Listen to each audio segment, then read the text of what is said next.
fast life meets the fast lane. Yeah. You're now tuned into Bars and Hoops Radio. Yeah. Where the world of hip-hop and sports live. Dropping the clutch and then I hit the gas. Wheels screeching, tires burning, I'm flying past. Gotta get home quick, don't wanna miss the class. They schooling you on whips and how to make them fast. Talking about everything from cars to planes. What's hot, what's next, and how to flip the game. They talk in my language, we speak the same. That whip talk complex, but yet they keep it plain. From the news, the interviews, they keep it cool. They give reviews, everything from parts to tunes. Can't lose, come to whips, they not no fools. Don't miss the show, the start time is noon. The bearded one, S.I Shawn, ain't crazy though. You can't miss it, tune in to Rally Radio. Where the fast life meets the fast lane. Whoop, whoop.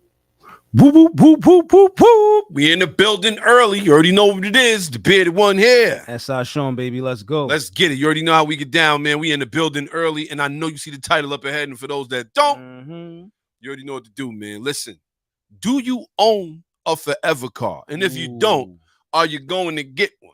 Ooh, that's a good one right there. Yeah, it's going down today, son. Yeah, it's pretty good. Pretty good. Yeah. See, yeah. But with that being said, shout out to everybody who's tuned in, paying attention. You already know how we get down, man. We are going live. We are on the air too. Don't forget, you can find us on Bars and Hoops Radio. Download the app. You already know what it is. We are in the building early. Shout out to everybody tuned in. Shout out to S.I Shawn. He's back in the building, man. Let's go. He's here. Like I never left. Like he never left. What's going on out there? Oh, man, it's going down crazy. That's a fact. And this, again, man, every time I wake up and wipe the coal out of my eye. Sheesh. You know what I'm saying? Who was this paging me, right? Or texting, whatever. And then I look at the car news and I'm like, yo, man, this is crazy out here. It's time. It is time. It's time, son. It's time. Shout out to everybody tuned in, paying attention. It is time, man. We are live. Man. You already know how it is. Fact, B. I'm going to tell you, bro. Yeah. It's been a dogfight. 100%. It's been a dogfight. A lot of things is going on, but I will say, it's happening. You see, your man is fighting to get in office. I mean, don't get me wrong, man. It look like it's leaning towards his side, though. That it does. I'm telling you. That it does. It doesn't look like, and it look like nobody could do nothing about it. It look like that's what it's gonna be. But for those that, and trust me, if you think for a minute, it ain't happening. Yeah. I don't know. I don't know, man. It's definitely gonna be a funny thing. But with that being said, we in the building, man. Shout out to everybody tuned in, paying attention. We are in the building early.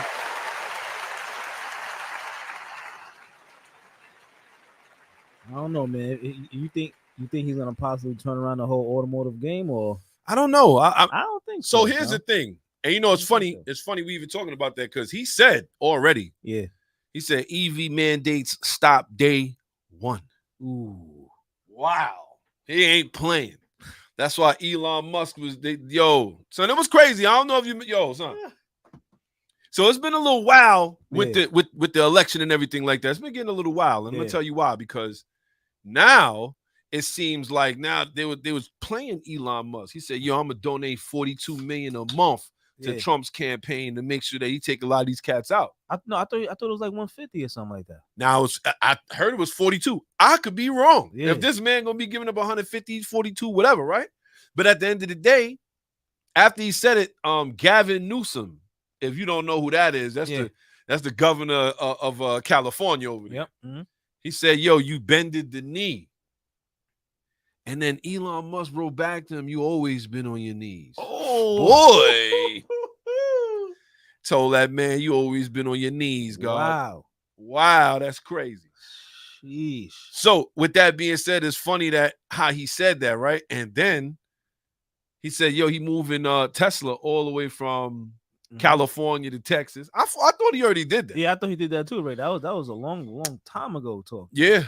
And on top of that, if Trump is telling you that he not even rocking with you once he get in office, what are you doing? I don't know. Maybe he did bend the knee. But you know what though? It's always like that, right? They always talk about, yo, man, I'm gonna do this and do that. Meanwhile, I'm gonna give you 42 million, and you're gonna do something for me on the back end though. Pause. Right? Pause. Yo, He it's said crazy. he gonna do something for him on the back end. Shout to Marlon, the resident Toyota guy. He's in the building early. I'm just saying, man, this is wild out here. It's a lot of flagrant talk. I know. I'm at the end of the day, son. This is how they play ball, bro. So with that being said, listen. Whatever they choose to do, yeah. But it's whatever they choose to do. Because at the end of the day, listen, if you think that they thinking about us, absolutely. No way. Son, not for nothing, son. We just collateral damage, B. It's a fact, son. That's a fact. Y'all the pawns in this game. That's a fact. Get out the way. Get out the way, bro. I ain't gonna say it no more. He said, I ain't gonna tell you no more. Man the face. Yo. Let me tell you, son. Baby was on it, son. He said, I came in to look at you. Man the face. Woo! That right there, son. He was angry. He had the goons in there with him too and all that. But it is what it is, man. Shout out to everybody tuned in, paying attention. We are in the building early. We appreciate y'all, man. You know how I get down, man. Word up. We appreciate everybody for tuning in, for rocking with us. Definitely appreciate y'all. So with that being said, we got a little bit of a show for y'all. Some things lined up. Do you own a forever car? Ooh. What is a forever car? Ooh. What do you consider a forever car? Or do you even believe in forever cars? Very interesting question, because a lot of cats be out here, yo, if I get this car, I'm never going to sell it, never getting rid of it and all of that. Yeah, maybe things have to change now. We're looking at a lot of these cars disappearing permanently. Wow. Cars disappearing permanently. Just reading a little, just to talk about it a little bit, was reading something on the Nissan Z.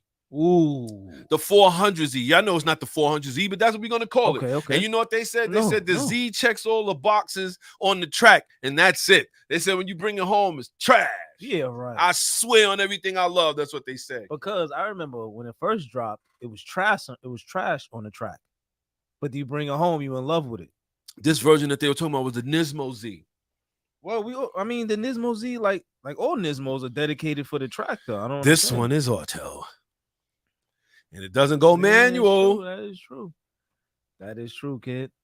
Listen, bro. At the end of the day, man, they doing what they want to do. But like we said, do you own a forever car? The car you have now, do you see yourself keeping it forever? And when I say that, I'm not talking about if you got a 2.5 liter Nissan Altima. No, it's not what I mean. But what if that's somebody's forever car, though? Yo, if that's your forever car, your forever ain't gonna be long enough, bro. I don't know what to tell you.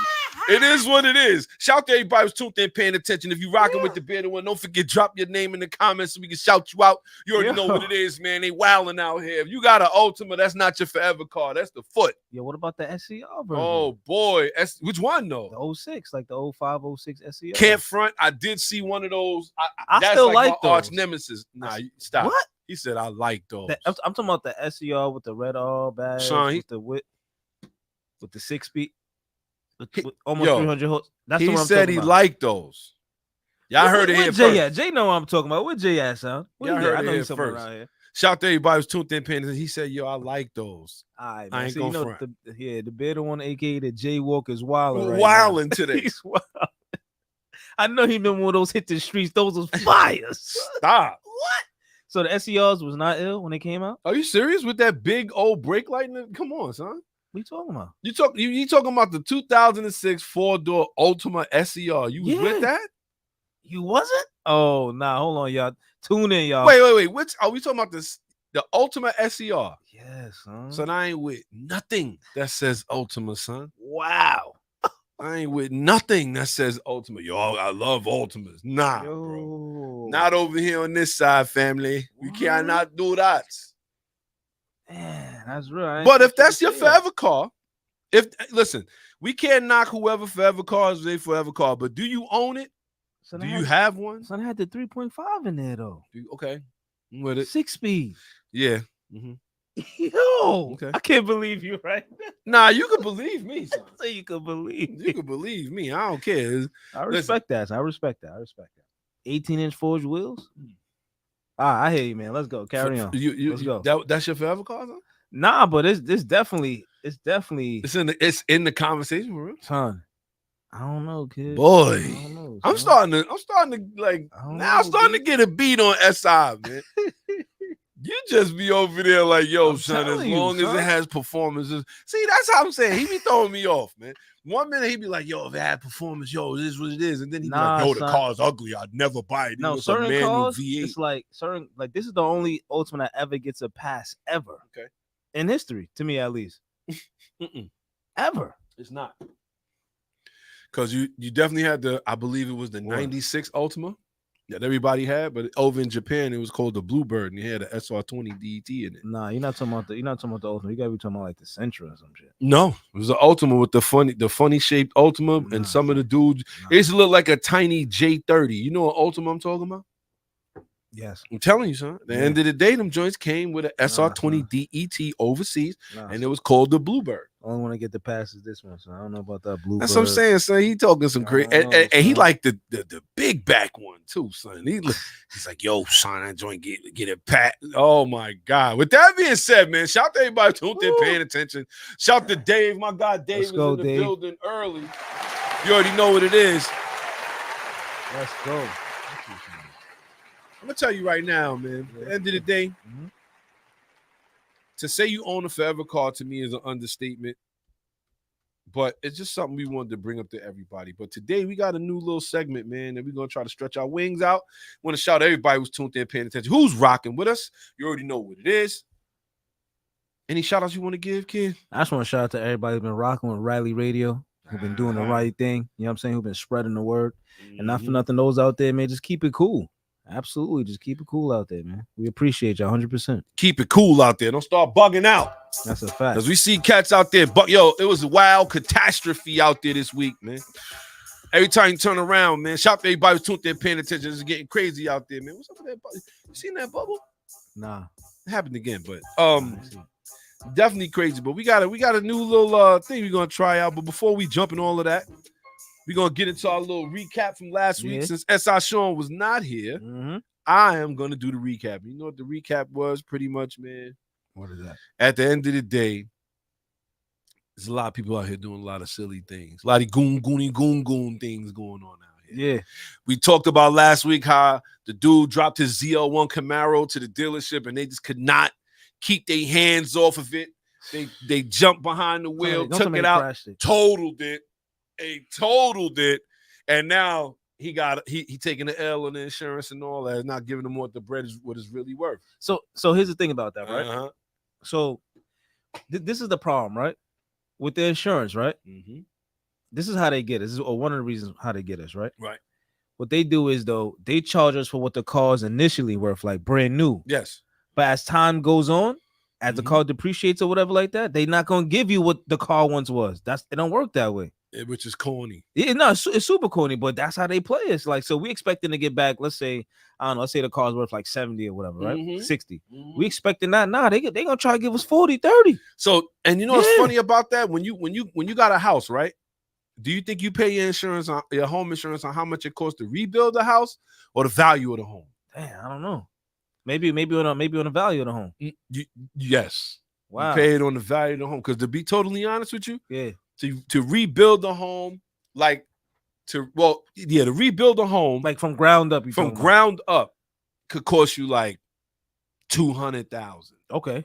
And we talking about materials, labor, things like that. Maybe $250 in New York. Okay.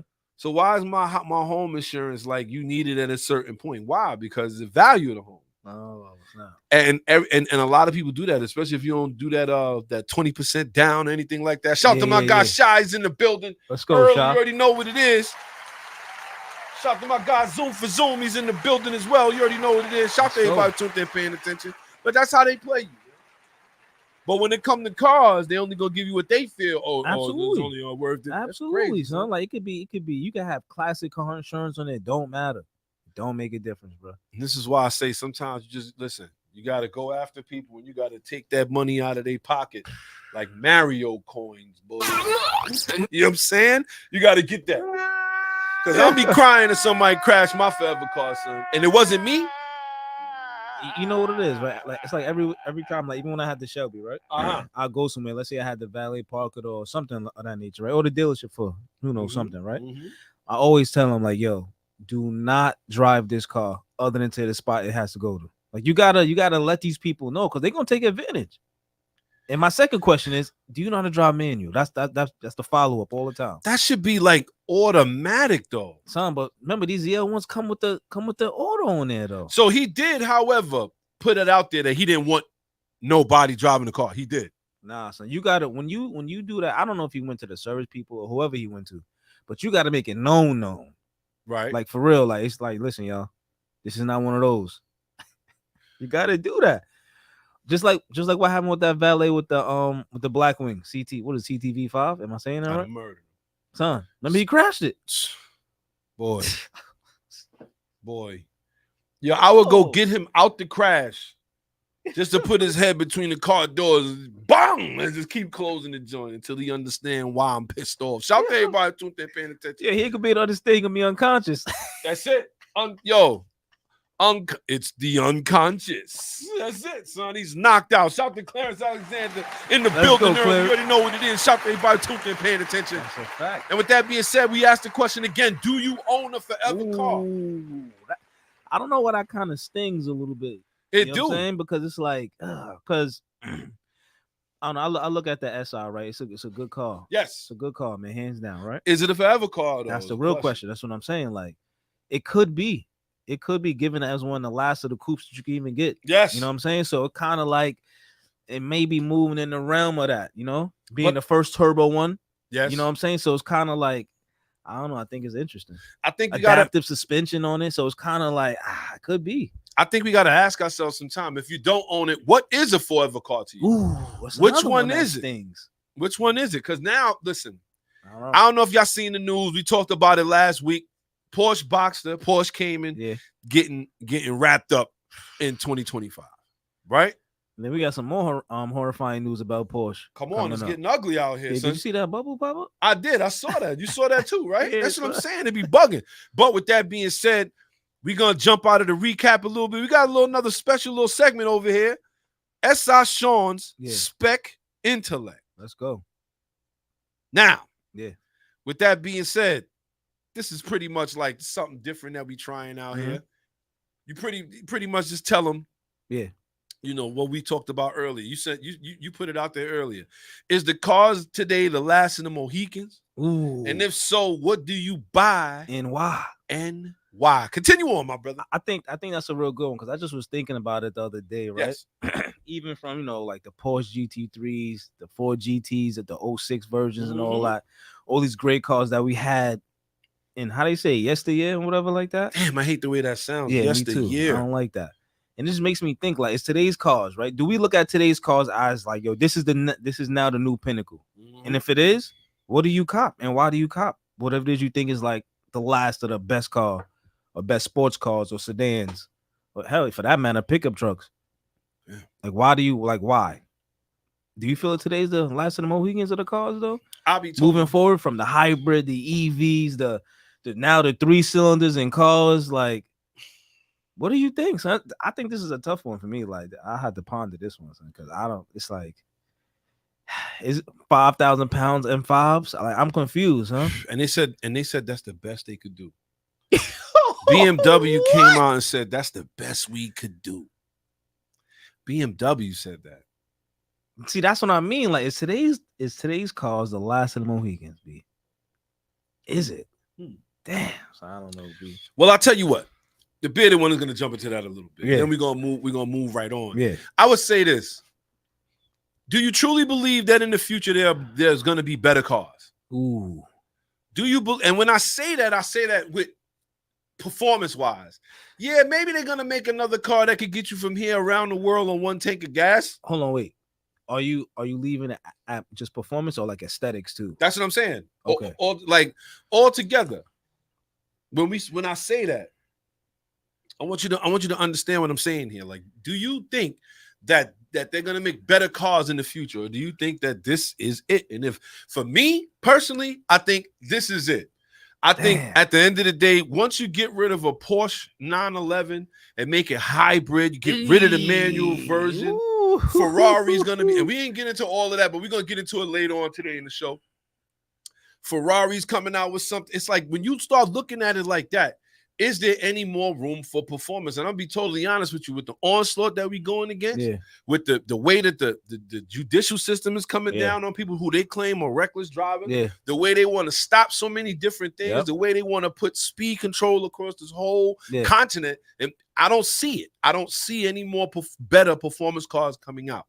You know what I mean? So that's just my take. What's your thoughts? See, I agree with you because, you know, people will argue with you, Jay Walker, like, yo, man, they are going to make it better performance-wise. Why do you say that? You know, commentator. Oh, they're going to throw the hybrid motors on them. Oh, they're going to make them more efficient. More efficient? How?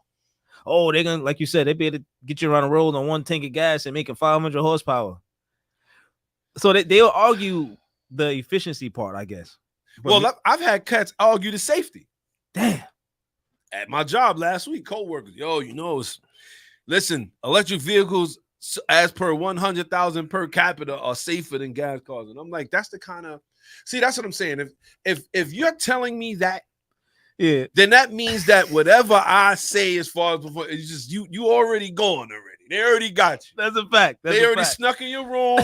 Bang, bang, they got you. They was like, this guy. He's not the resistance. Yeah, he's done. So at the end of the day, it's more about price point and him getting around from point A to point B. If that's the case, then electric vehicles most likely fit you. Yeah, I agree. But if you want a little pizzazz and when you're driving, if you don't want to drive like the regular person, if you really want to make a statement, then no. Yeah. I don't think that electric vehicles are great. No, I don't think. And then furthermore, as far as safety is concerned, I think you really got to take that one back because how many gas cars on their own are crashing into emergency vehicles? See, that's what I'm saying. Like, you know, I think people, I'm gonna answer the question of today's last cars, right?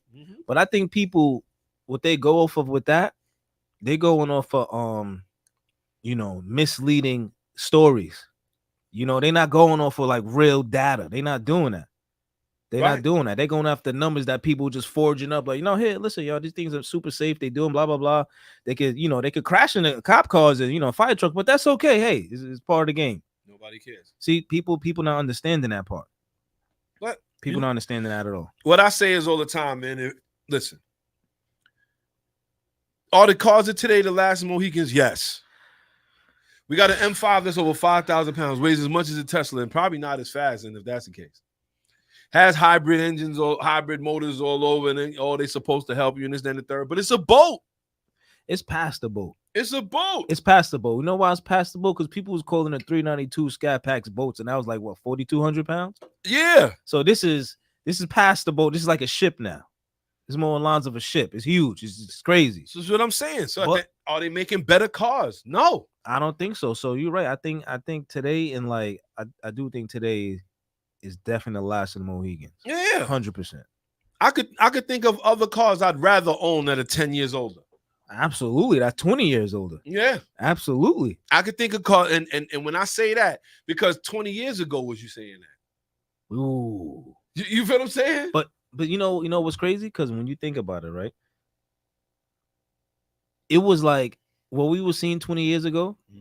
How great those cars was. You only could see a natural progression of them getting better, but then you see like they're gonna fall off somewhere though. I kind of looked at it like that. I'm like, yo, these cars is pretty hot right now. Let's take that into listen to this. It's 2024. Yeah. Best car that you can remember that came out in 2004. Ooh. M3 E96. Oof. No, E46. Pardon me, E46. E46. Yep. Right. Cadillac CTS-V. Come on. This is what I'm saying. We can do this. Yo, son, there's some cars. S2000.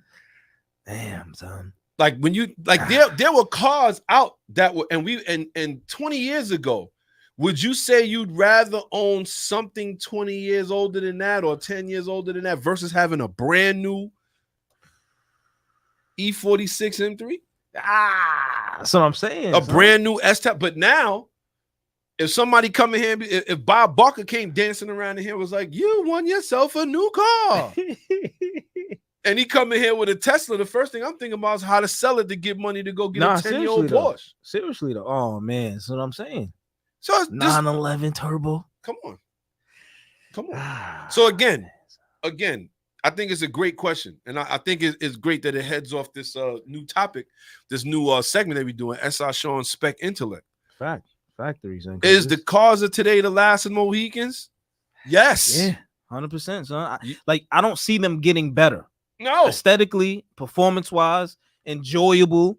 You know what I'm saying? You know why? Why is that? Because nerds are building. Oh, see, dang, son. I said it. I don't care what nobody. He's drawing the line. I'm drawing the line. Yo, the worst. Yo, son, you know what's funny, son? What's that? Yo, you gonna laugh at this, but I feel like all the time, son, like they all like them nerds was like, yo, son, we gonna get up in that car world. We can make cars faster with using less power. They always want to make like, fam, you don't belong here. Nah, this ain't your lane. Yo, when you start seeing the consumer shows and they merging computers with cars and showing, no. I don't get it, man. I don't. When did we okay that? I don't know. See, like we were saying previous weeks, when they started introducing this new technology into the cars, like the backup cameras, the sensors, the lane keep assist, like that's when it was getting funky. Like even I think it's a little different. I'm gonna wait for you to finish. Go ahead. Okay. Even like the navigation into the vehicles, like it started getting too funky at a point in time. Like, yo, we going too far, yo. We going too far. Shout the Shadow Gamer. Let's go, Shadow Gamer. Shout the Shadow Gamer. He said, I feel attacked. Nah, that's not what we mean. That's not what we mean. But I'm gonna be totally honest with you. I feel like a lot of the nerds slid in as tuners. They was masquerading as tuners, so they had us. They got us at the gate. They came in there, son, with the tie tied around their head and all that. Like, nah, we ain't here. We know what we doing. We gonna tune. We gonna turn up the ignition. They was like, do all this. They said, just wait till you see what I do with that ignition time with my laptop. You was like, okay. And then they went from being tuners. To invading the game and creating electric engines and stuff like that, kid.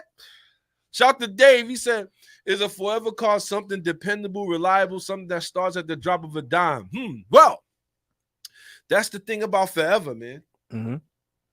You make it a forever car. Factory. Now, I would say there's definitely times where, in my opinion, when we talk about a forever car, I'm not necessarily talking about I feel like when you're working on your car and you're building your car, you make the level of dependability or reliability. That could also be part of it if that's part of your criteria. Sure.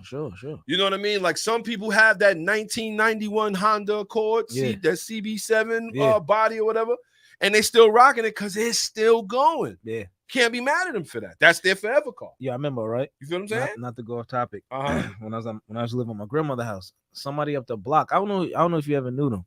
They had a turbo. What was a turbo 90, like a turbo 93 Accord. Yes. Fire clean joints. Yes. Man, son. Yeah. I told y'all I ran into a turbo wagon, right? I ran into that Honda Accord wagon. No way. Green. Yeah, it was turbo, but it wasn't going nowhere. I'm sorry. He's just making more noise than anything, but it was just impressive that it was turbo. Yeah. Shout out to Shadow Gamer. He said horsepower over tech. Yes. That's what it's about. Yes. You know what? See, and this is the other argument. Like, I get it, yo. You want to slap a hybrid motor on there? Why? I don't know. Like, see, Bitter on aka the Jaywalker the other prior weeks, he's like, yo, hybrid's the furthest I could go. I can't even go that far no more. I'm gonna tell you. Shout to Zoom for Zoom. He said most average car guys are nerds. Damn. That's to an extent, brother. Look, that's it. That's how it goes in the street, my brother. Look, nah. I would say this though. First off, to answer Zoom for Zoom's question, or his comment, I would say to an extent, we just know more than the average. Yeah. But I wouldn't say we nerd. Yo, when we talking nerds, we talking about, you talking about adding an electric motor to an engine to make more. You're a nerd. Yo, that's ridiculous. That's crazy. I'm good off that. Shout to my guy Seneca. He's tuned in early. What's going on? I would say this at the end of the day, right? Mm-hmm. I feel like it's like we don't even care what the engine does. That's what I'm saying. You're 100% correct. Another thing I wanted to say real quick before I get back to that. Some manufacturers have already hit their pinnacle years ago. By the way, I just want to put that out there. Give me one. Ferrari. Oh, Ferraris, huh? They've been hit their pinnacle long time ago. So they probably, if you ask me, their pinnacle probably was somewhere in the realm of, I want to say after that 458 and probably stop with the La Ferrari hybrid. I still say I can't go over there. I want to say with the 599 GTB. I want to stop right there. Like I want to stop right there. I don't know. I feel like Ferrari done hit their pinnacle a minute ago. Even BMW hit their pinnacle a while ago. BMW hit their pinnacle in 2012. I want to. That's a fact, though. That's a fact. They been did it. Like they been did it, son. Like they did good. That was good for them. But that's what I'm saying. Like some manufacturers hit it faster than others. Right. It's just crazy. Shout to Seneca. He said, "Damn, that was quick." That's how I paused. I will say this though, right? At the end of the day, yeah, a lot of the car companies, you're right. And you know what really got my brain going about this? I watched a special on Honda's car collection. Now, that was what really shout to Marlon. He said, "Wait, what?" Yeah, he said it. Yeah, huh? Fact. I will say this, right?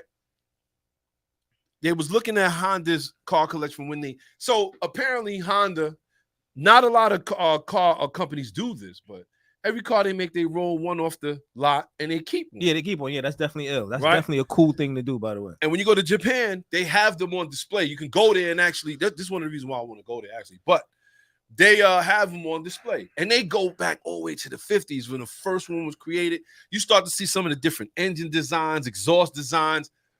And it's like the way they fitted them into certain cars. Son. Yo, but when they get to a point where, you know, Honda was big into racing. And they get into a lot of the early F1 cars and early race cars. And then they start going into like the 80s. And it seemed like the 80s, for whatever reason, was just no holds barred. Every time you think of the 80s, you think what? You think of dudes having a lot of money. Yeah. You think of fast cars, you know, women, and they were doing all kind of crazy Coke. stuff. Yeah. The lines, you know what I'm saying? You know what I'm saying? White family show. White lines. I think it's Scarface. Scarface. Remember in the movie with the flip up headlight Porsche? Was that the 964? Yeah. Oh man. I think about I'm telling you, I think about the 80s, and I think about my first real running. Well, like it definitely had to be Miami Vice.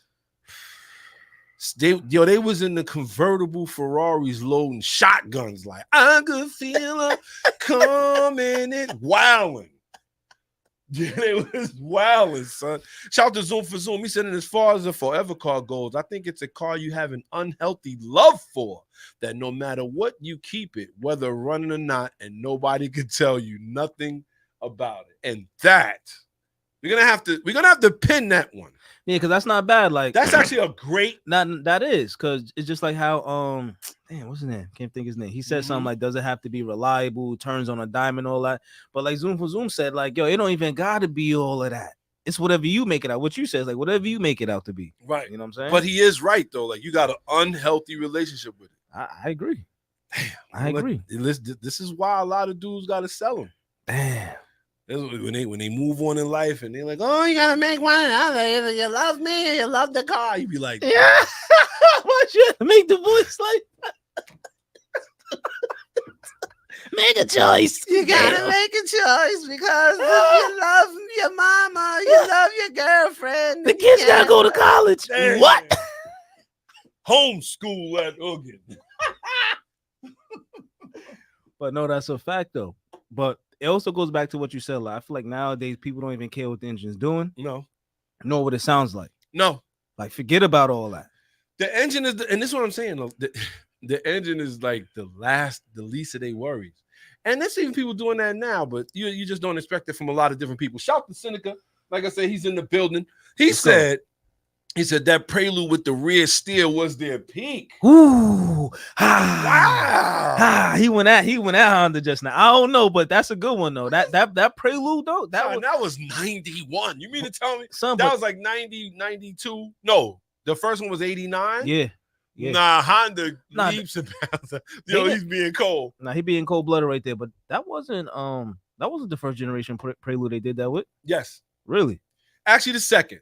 That's what I'm saying. It was the second one because the 86. Yeah, the 86 through 89. That was the first one. The second one was the flip up headlights. Yeah, that's the one they did 4WS with. But damn, son, that was cold. Shout to Nick. What's going on, my brother? He said BMW has been on down here for the last 12 years. Exactly. That's a fact. Yeah, they stopped like 2012 or something. Said they just make cars with more horsepower, getting boxy lines and making them way too heavy. Forget ships, they land barges. Damn. He ain't lying. Son. We got to pin that one down there. Shout to Draco. He said, "What's rolling?" My guy Draco. Let's go, Draco. He's in the building. That forward drive steering was in a 1987 Prelude. That's the third generation. Shout. It was? Yeah. Say it again. 1987. Third generation Preludes, huh? You're right. It was third generation. You're right. That's because the first one before that, it's like they didn't even really see if there was room for a sports car. They were trying to compete because they was like, who's making that? And they actually made it. Shout to Shadow Game. He said, yeah, they better walk. I ain't never selling my vehicles. So they better walk. Shadow Game up. I'm gonna be honest with you, bro. Yeah, he funny. Now, hopefully you never have to make that choice, man. They accept 100%. You for who you are. Shout to Marlon. He said, I picked the car. Y'all dudes are hilarious. Yeah, right. let Marlon child hear that. Yeah, right. She like, I gotta go to school, Daddy. That's a fact. I saw for them supers, they was getting like 200,000. Marlon is on fire. I'm telling you, he's probably heated up right now. Shout to Shadow Game. He said the Prelude was a pig. Not the last one was. The Type SH. Son, no, like, that engine, it was not. Don't get it twisted. 2.2 liter, 2.3 liter. If you got the JDM version, yeah. VTEC, yes. 220 horsepower. Yeah, that one needed to be faster though. How? Like at the end of the day, Honda could have. At that point, I feel like there was no real market for a Prelude when they dropped that one. Man, the big headlight. But we're gonna see because we have access to one. And you know what? Can it be a race car? Ooh. Good question.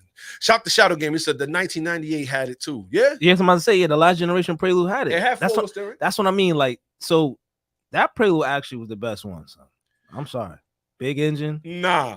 No? I'm gonna be. I think it was the 93 to 96 Prelude. Nah, son. I love that. That one is fire too, but that last generation one took. Yeah, son, I'm telling you, that digital dash. That was crazy. In the 93 to that was crazy. Dash, that was crazy. Son, that was crazy. Shout to Shy. He said BMW peaked at the V10 M5. Yeah, I gotta give him his claps for that. Yeah, because he's right. He's right. Nothing wrong with boxy. Yo, he said, if you met me with Betty, you're gonna have to leave me with Betty. Only my daughter may make me sell. And he said, next time you see her, ask to buy it and see what she say. That's a fact, man. Shout out. Listen, I can see we got a lot of forever car guys here, man. It's very interesting. That's a fact. But like we said, when it comes down to it, shout to my guy Dolph Spalding in the building early. Shout to Dolph Spalding, he's in there. Let's go. With that being said, you do got to ask yourself, though. And like I said, shout to S.I Shawn and the Spec Intellect. This is actually pretty good. We could definitely set off the show with this. This is something great. Is the cars of today the last of the Mohicans? And if so, what do you buy and why? And I think at the end of the day, these cars are not going to get any better. I believe they're going to get worse. And I believe the performance versions are going to cost you an astounding amount of money. I'm telling you. Shout to Zoom for Zoom. He said the F80 M3 was dope. It was cool, but it wasn't that M3 because again, it got too porky after that. It was a Reynolds wrap. After that. It came with the twin turbocharged fire, but it was too porky at that. And you can't tell me that V8 M3 was not the one. That was the one. It's no way. Son. That was the one. It's no way. That was the one. Hump hood. Yeah. The Rhino hood. No way, son. You kidding me? You beat that? I don't. I think that was the best one. That was the best one ever. And Shah's right because that V10 M5. Come on, son. Boy, I can care less how unreliable it is with those race engines in there. I don't care. What? I'll fix it every trip. I'm gonna make it reliable. Yeah, for sure. And you know what? And that's the thing about a forever car. Shout to Dave for asking that question. He said, like, you know, do you mean reliability? Or I think that at the end of the day, reliability is second. Damn, I hear you. Second. And shout to Zoom. And that's where Zoom for Zoom's his definition comes in. And he's 1,000% right. It's unhealthy. Yes, it is. Unhealthy. That's a fact. He said, you don't care. You're gonna care when that bill comes. Sure. Yeah. Sure. But that makes the unhealthy part right there. That's like, you know what? Part, you cost a lot, but it's okay. Yo, when you walk around with holes in your shoes and you need a new pair of brakes, and you like, yo, bro, I'm gonna have to sandal this. He's about to sandal this. That cavity in the back of your mouth watching you buy titanium exhaust. Like, I'm gonna handle this cavity later. I gotta get this. Shout to everybody too. No, the bidder was right though. He's ordered something. The cavity hurt, but that titanium exhaust sounds so right though. He's right. Can't get around it, man. It is what it is. Listen, and that's what he's like. At the end of the day, if that's unhealthy for us, but it is what it is, man. We definitely all suffer from it. If you're a car guy, car gal, car girl, whatever. If you love autos, you're gonna say to yourself, yo. There's times where you just gonna bring your own lunch to make sure you get them wheels. Nah, for real, because you know what it is. It's just like, nah, this is what I want to do. Facts. I'm into this. You Facts. know what I'm saying? So it's like I could be into things far worse. Yo, even though this could turn, this could go left too, but still, it's like, come on, son. You on the line. You on the line with 10,000 on the line right now. She's like, yo, what you doing? You like it got worse. He's betting 10 bands. I'm telling you, son. It get bad, son. Shout to Dolph Spalding in the building. Shout to Nick Cavalieri. Let's go. He said, nah, the Buick Grand National is dope. Those are forever cars. Ooh, that's nice. That's a forever car. Like a good one, son. Remember we talked about the dude that had his just booked, and when the dude ran from the police, he crashed into all of them. So he put 150 into that car. Shout to Shy. He said cars will get better on paper. Drive-wise is going to go down. Non-drivers are the ones that spend the money, and the market moves by the money. That is a fact. It's a sad state of He's correct. Mm-hmm. But I don't even know how to even get better on paper once you start looking at weight. You start looking at weight and what is possibly able to do you like that. I don't know. I say the same thing. Like when and we're gonna talk about that too. We didn't really get a chance to talk about the M5 too much, but we definitely gonna talk about it because at the end of the day, how does BMW say that's the best we could do? I'm just blown away. We talking about a company that originated that said the suspension must be faster than the car. Are you kidding me, son? It was dead serious. I don't understand. Shout to Seneca. He said, I've been forced into intermittent fasting because of the car. He said, I've been forced into intermittent. That's real right there. That's a real relationship. I ain't mad at that one, son. That's real. He like, yo, it's been days I got to starve. I got to not eat for a day because I got I hear you loud and clear, kid. That's another one. That's real. We gotta pin that comment right there. That was getting a star. We gotta keep that one. That's a fact, man. That's a fact, dude. But with that being said, man, you know how we get down, man. We're gonna continue on with more of the show. Right. And with that being said, we're gonna jump right into our show. We got a couple things we're gonna talk about, before we get into what we do. So with that being said, here we go. Weekly specs. Auto news for all the listeners, only on Rally Radio. All right, y'all know how we get down, man. We are here, we are in the building, and this is what I'm talking about a forever car. I don't know if y'all heard about this, but this is very interesting, and it sounds like something that everybody on this feed would do. New York man dies protecting cherished 1965 Ford Galaxy 500 from a tornado. Sheesh. That's crazy, man. He said his friend said, there is no doubt in my mind that Bob was killed trying to protect that car. He was trying to take a tarp, or he was trying to stake a tarp around it to protect it from flying debris. Debris from tornado force winds that swept through the upstate New York on Tuesday killed 82-year-old Robert Popple, a Canastota resident. New York Governor Kathy Hochul said on Wednesday that a neighbor reported that Popple left his home during the storm to check on his ivory white 1965 Ford Galaxy 500 and was swept away while attempting to cover the car. That is, said Popple purchased the Galaxy 5 years ago and showed it at local car shows. He was well connected in the community and drove the Galaxy around to the local diner and to visit friends. He had owned multiple classic cars over the years and reportedly spent much of his time in the driveway working on the Galaxy, who often helped Popple to tend to the car. There's no doubt in my mind, he said, that Bob was killed trying to protect that car. He was trying to put a tarp around it, and it said it was a severe storm. They told all of them. They declared it a statewide emergency, and he still went out there to save that car, man. That is crazy. They're going to recognize him because he was 82 years old. He was just out living his life, and he ended up passing away. You know what? Here at Rally Radio, we don't normally do this for regular people, but at the end of the day, or at least not regular as far as not loving cars. When we get people that love their autos like that, we may oh, we got Rally Radio. Who we got in the box? Let's go. Is this Dr. Phil? Let's go, Dr. Phil. Let's go. What you got for us today, Phil?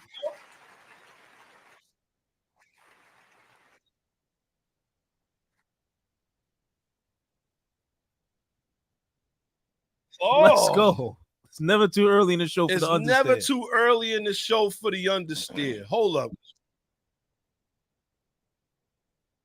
Oh, what no. Happened? What happened?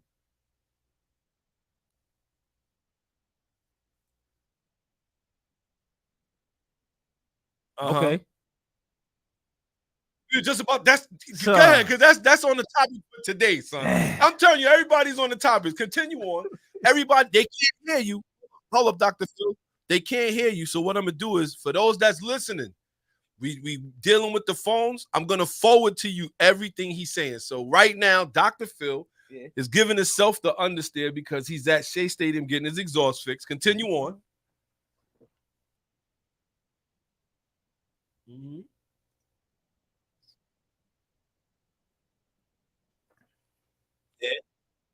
Uh-huh. Oh. Yo.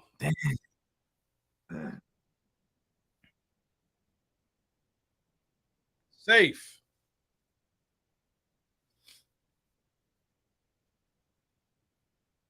Right? It would have been over.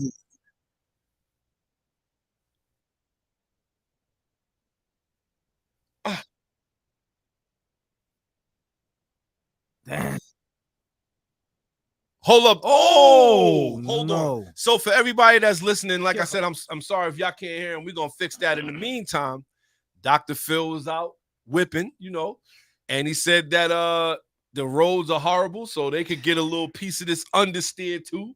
He said, but at the end of the day, it ripped the exhaust. He hit a pothole, and it pretty much ripped the exhaust clean off from the header of the Mustang. Oh, so how much are they talking to replace that?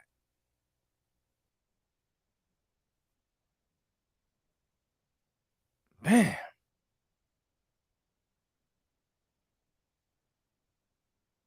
Okay. Jeez.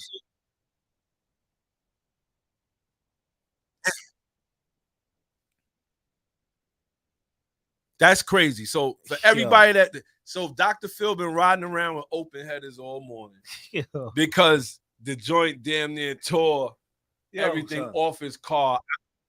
I gotta say, first and foremost, though, right? I gotta say, there's nothing worse than damaging your vehicle and it had nothing to do with you. I get pissed off with that. That upsets. Yeah, that's wicked, yo. Extra.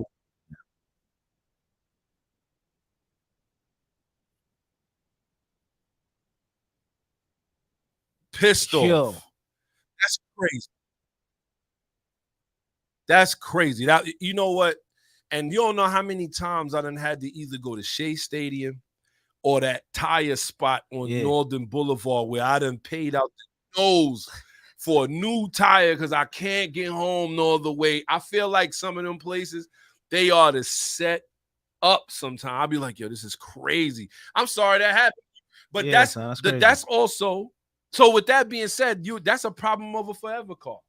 Most people let it happen to them, and they like, yeah, you know what? I ain't dealing with this right now. Like, Yeah. or if you was already on the verge of selling it, you like, nah, I'm really gonna sell it. Yeah. But we always find a way to fix these cars, son. And that's what I'm always saying. At the end of the day, shout to Zoom for Zoom. He gave a really great answer. He's like, yo, it's an unhealthy situation where we like to do whatever we gotta do Factory. to keep the car on the road. So where you at right now? You at Shea Stadium right now? That sucks.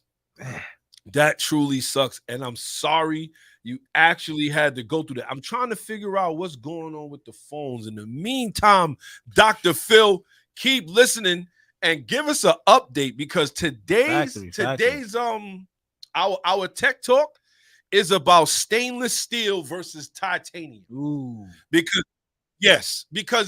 this seems to be like a big issue for a lot of people, and a lot of people were saying a lot of surprising things that I did not know as far as stainless steel.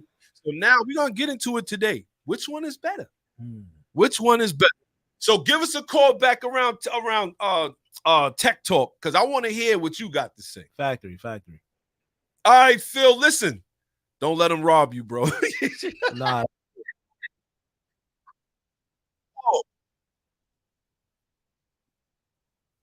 Shout to Clarence said, is it crowded? He might be caught. He said it's not bad. He said it's not that crowded, kid. Yo, Dr. Phil, thank you for the call. And in the meantime, we're gonna figure out what's going on with these phones so we clear when you call back. All right? All right, kid. Peace. Later.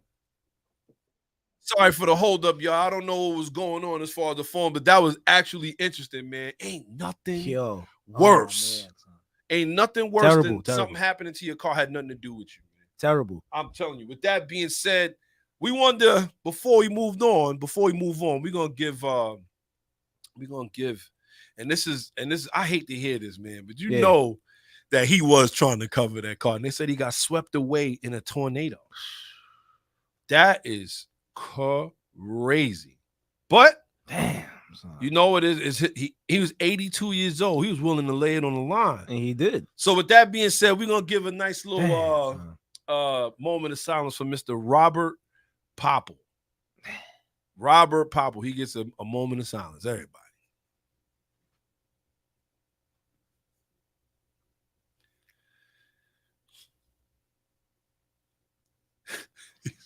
Yo, man. Shout to Mr. Robert Popple. You already know how it is. My man, Seneca cold-blooded. He said he an 80-year-old kite. Yo, that's mad funny. Why would he say that? That's cold, man. Robert Popple. Cold-blooded. He one of us, man. But I gotta say, that's crazy, man. See, I wish he was a little quicker than that, though, because his age probably has something to do, and he probably was getting right too, though. But he's just too slow, probably. Huh? And at the end of the day, he's not. Listen. Tornado in New York, he never seen one of them before. You know what I'm saying? Like, how 82? He probably did, right? Probably ran into a couple of them in his day. I want to know if the Galaxy is actually damaged. Yeah, for real. Like, was he able to save it at least? Or right. Was it totaled? And my next question is, who's gonna get this Galaxy? And what are they gonna do with it? Right? Because it's always like, oh man, we had it. It was my dad's. They don't know what to do with it. They're gonna sell it. Exactly. I'm just gonna sell it. They're gonna sell it. Shout out to everybody who's tuned in, paying attention. Don't forget, drop a like, drop a comment so we can shout you out. We're still trying to get to the bottom of the phones, but in the meantime, we got something here right here that's gonna shock a lot of people. New York Senator John Liu. Now, for those that don't know John Liu, he's been a staple as a politician here in New York for a long time, but now it looks like he wants to take away your right to congregate and have car meets in private parking lots in New York City. This is very interesting, and I want everybody to pay attention because this is what I mean, man. Things be going on. Yeah. Things be going on, and if we're not paying attention, they'll get us every trip. I'm telling you, man, this is how it starts, though. Like, it's going to continue this way. This is how it starts. Next thing you know, they're like, oh, yeah, we took that right away. Oh, you can't do that. And a lot of this has a lot to do with there's a certain car meet, and I won't put the name out there because I don't want to tack it to them, but This car meet that a lot of Yeah. people go to in New York City, because of this one in particular, they are pissed off. The residents are pissed off. And we're going to get into it too, because at the end of the day, it's one of those kind of things you got to say to yourself, listen, is it worth it? Is it really worth it? Shout the shadow game and takeovers. And I wouldn't say this one is not really a takeover, though. But remember, though, if it looked like a takeover, smells like a takeover, then it's a takeover. It's a takeover. Then it don't even matter. We're going to get into this. Let's get into it. Here we go. Fresh Meadows residents are fed up with car meetups. This is Fresh Meadows now. Fresh Meadows. Residents call on Hoku to sign bill tackling reckless driving and drag races. There we go.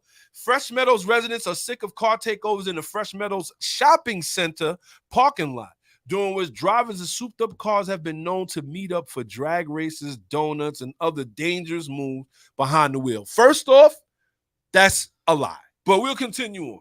At a press conference at the 188th Street Mall Monday morning, Assembly member Nili Rosick, who is a Democrat, and State Senator John Liu, who is a Democrat, were joined by community members in calling on Governor Hoku to sign their legislation that would prohibit reckless driving in parking lots. What we've seen is increased reckless driving in these parking lots, especially on weekends, especially at night when the lot is less full.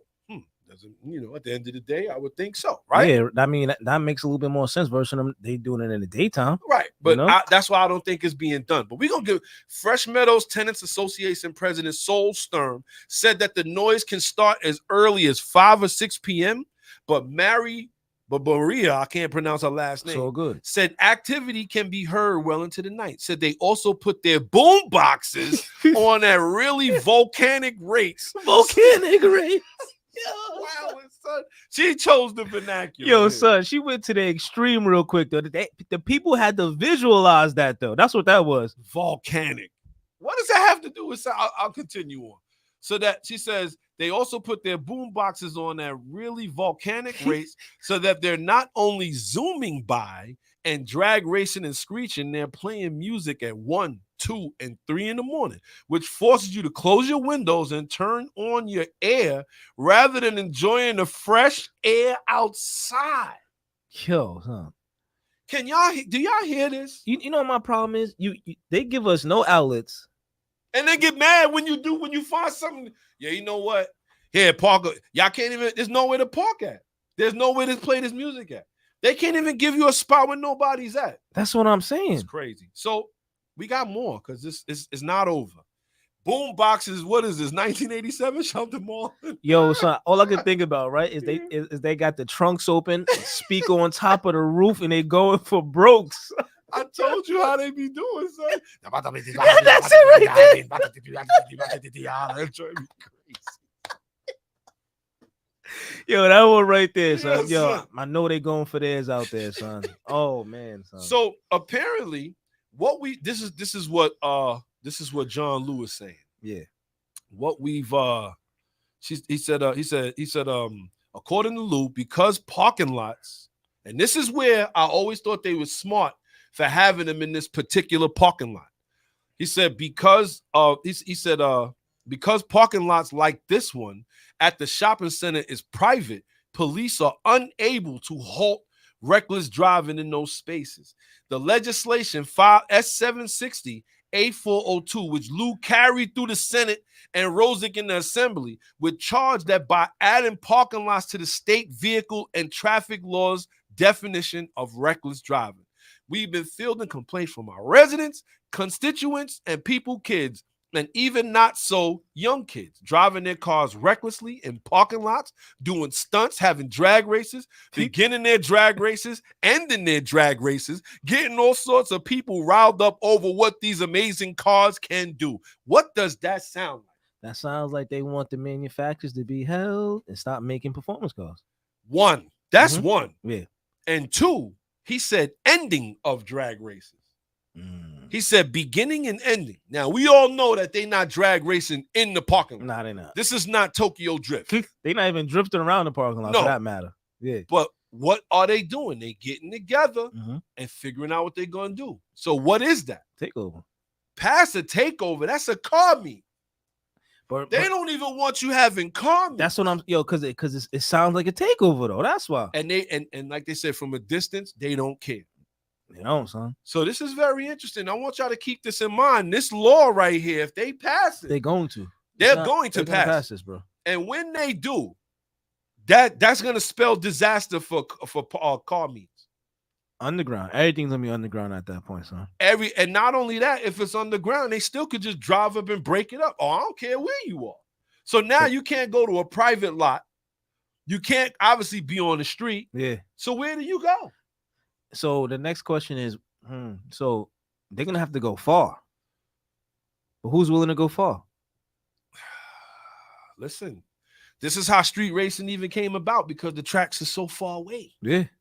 They're not open, only on the weekends. But now let's say even if they let's say they go back to doing it that way, like if they turn that up more, it's gonna be worse. Yeah, even worse. Shout to Shadow Gamer. He said, not for nothing, that's been a problem ever since they built that building next to the parking lot. That's a fact. Where I remember we went to a car meet that was in there, and we drove around and went into another parking lot from one parking lot. And I was like, oh, that was cool. And then I thought about it. I was like, oh, the police can't even come in because you got to pay to get in. And I was like, as long as you're paying to get in, you could park in it. So they're bringing it to the business as well. They're going to have to do, because they had security out there. Yeah. Crazy. So not only, shout to Seneca, he said, at least he said amazing autos. Yeah, at least, right? At least. And shout to Shadow Gaming. He said that's why you got to vote people out. And then Seneca said they're going to tiptoe right into Nassau County because at the end of the day, that's what it's going to be. This is very interesting, and this is why we got to pay attention to this. Yo, this is never going to work out because the reason why it's not going to work out because it's not enough people that's going to get together to make these things sanctioned. No. So they're gonna keep going to these different locations, and they all gonna be getting shut down, and it's all gonna get worse. This is how it's gonna go. This is gonna get worse. Now check this out. This is really where it gets a little crazy. He said, however amazing the moves the cars can make are, they should not be done in parking lots, especially surrounded by neighborhoods and by residents. He said the reckless driving is dangerous. He'd add later, the only donuts we want to see here are the ones that are in the shop. That was corny. That was corny, bro. He shot for the stars on that one though. So he thought he was gonna get one of these after he said. He thought he was gonna get a standing ovation. He did though. He did. He can't be bad. He tried. So he tried. Instead, he got this.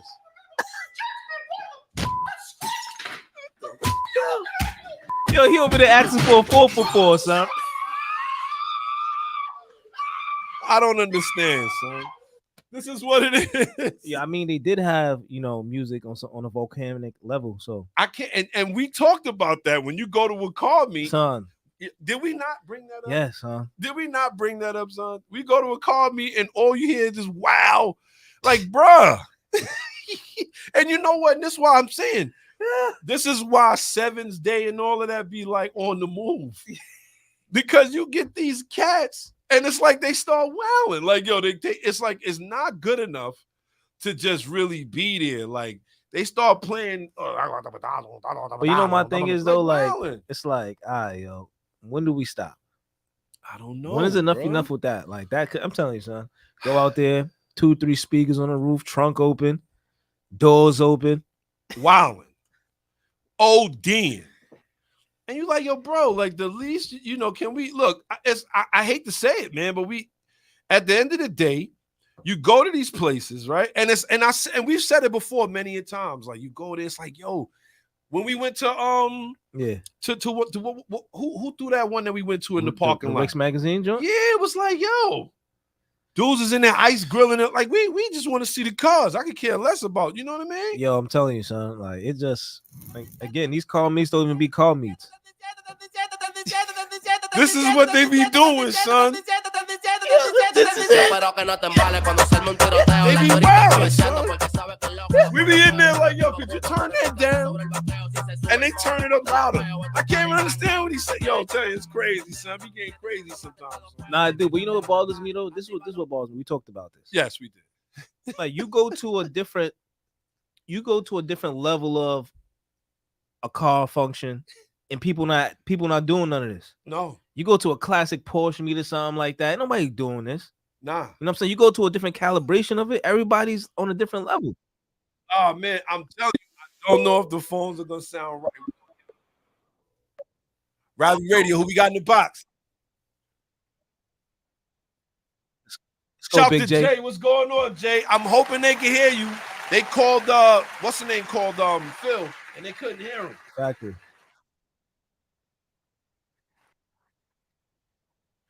Yeah, so they claimed that. They had to claim that one, so it's too loud. But this is A whole lot. Yo, shout to Philly, sir. He said with the hookah. That's That's a fact. what I'm saying, son. I be on fire, like yo, bro. I'm gonna need y'all to. Yeah, But like, that's what I mean, though, Better One. It's like you go to a different type of level of a call me. It's none of that. You coming through here with class. I'll never Little dignity. I'll never understand why though. Like I don't get it neither, though. Personally, I truly don't understand why shout they to do that. Jay. Let's go, Jay. Jay, you in the building? What's popping? Of what? Okay. Wait, Tremendous. Where you going? We coming back to New York. Oh, you come back. Oh, you had enough. You had enough of the West. Yo.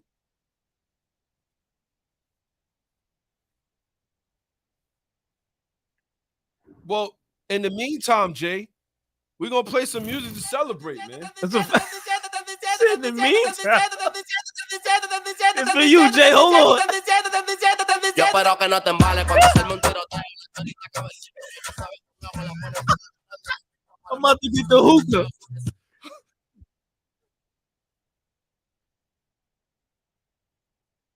Hey, yo, you want to laugh, son? When it go down like this, it's like then they just looking at you. Got the wild speaker with like 17 cones on the joint, and it's like, right?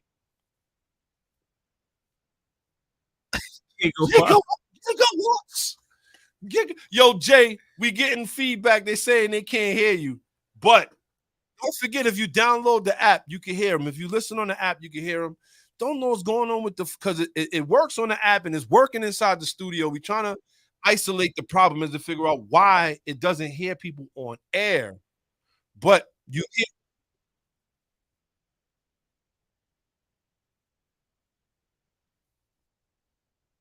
I'll tell you what, we got it was a weird number. We was like, what's that? Who that? But yo, Jay, I told Phil the same thing. We do this tech talk. I want you to call back. We're gonna try to isolate it in the meantime. Factory. And try to isolate where that problem is. But give us a call right back when we get in, because I want to hear what you got to say as far as the drive back and like what really made you come back here. Yeah, factory. You know what I mean? And is there a difference between the policing in LA versus the policing in New York and you know both? And another thing, Jay, I need to know this. Me and the Jay Walker need to know. Is the 2005 to 2006 Ultimate SCR a go or no?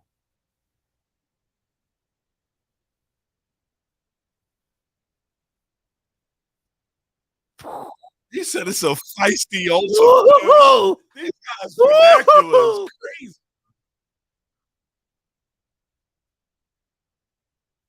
No, is it a go? No, is it a go? Not a go. Go. Is it just a go? Say, yo, he said go, yo, son.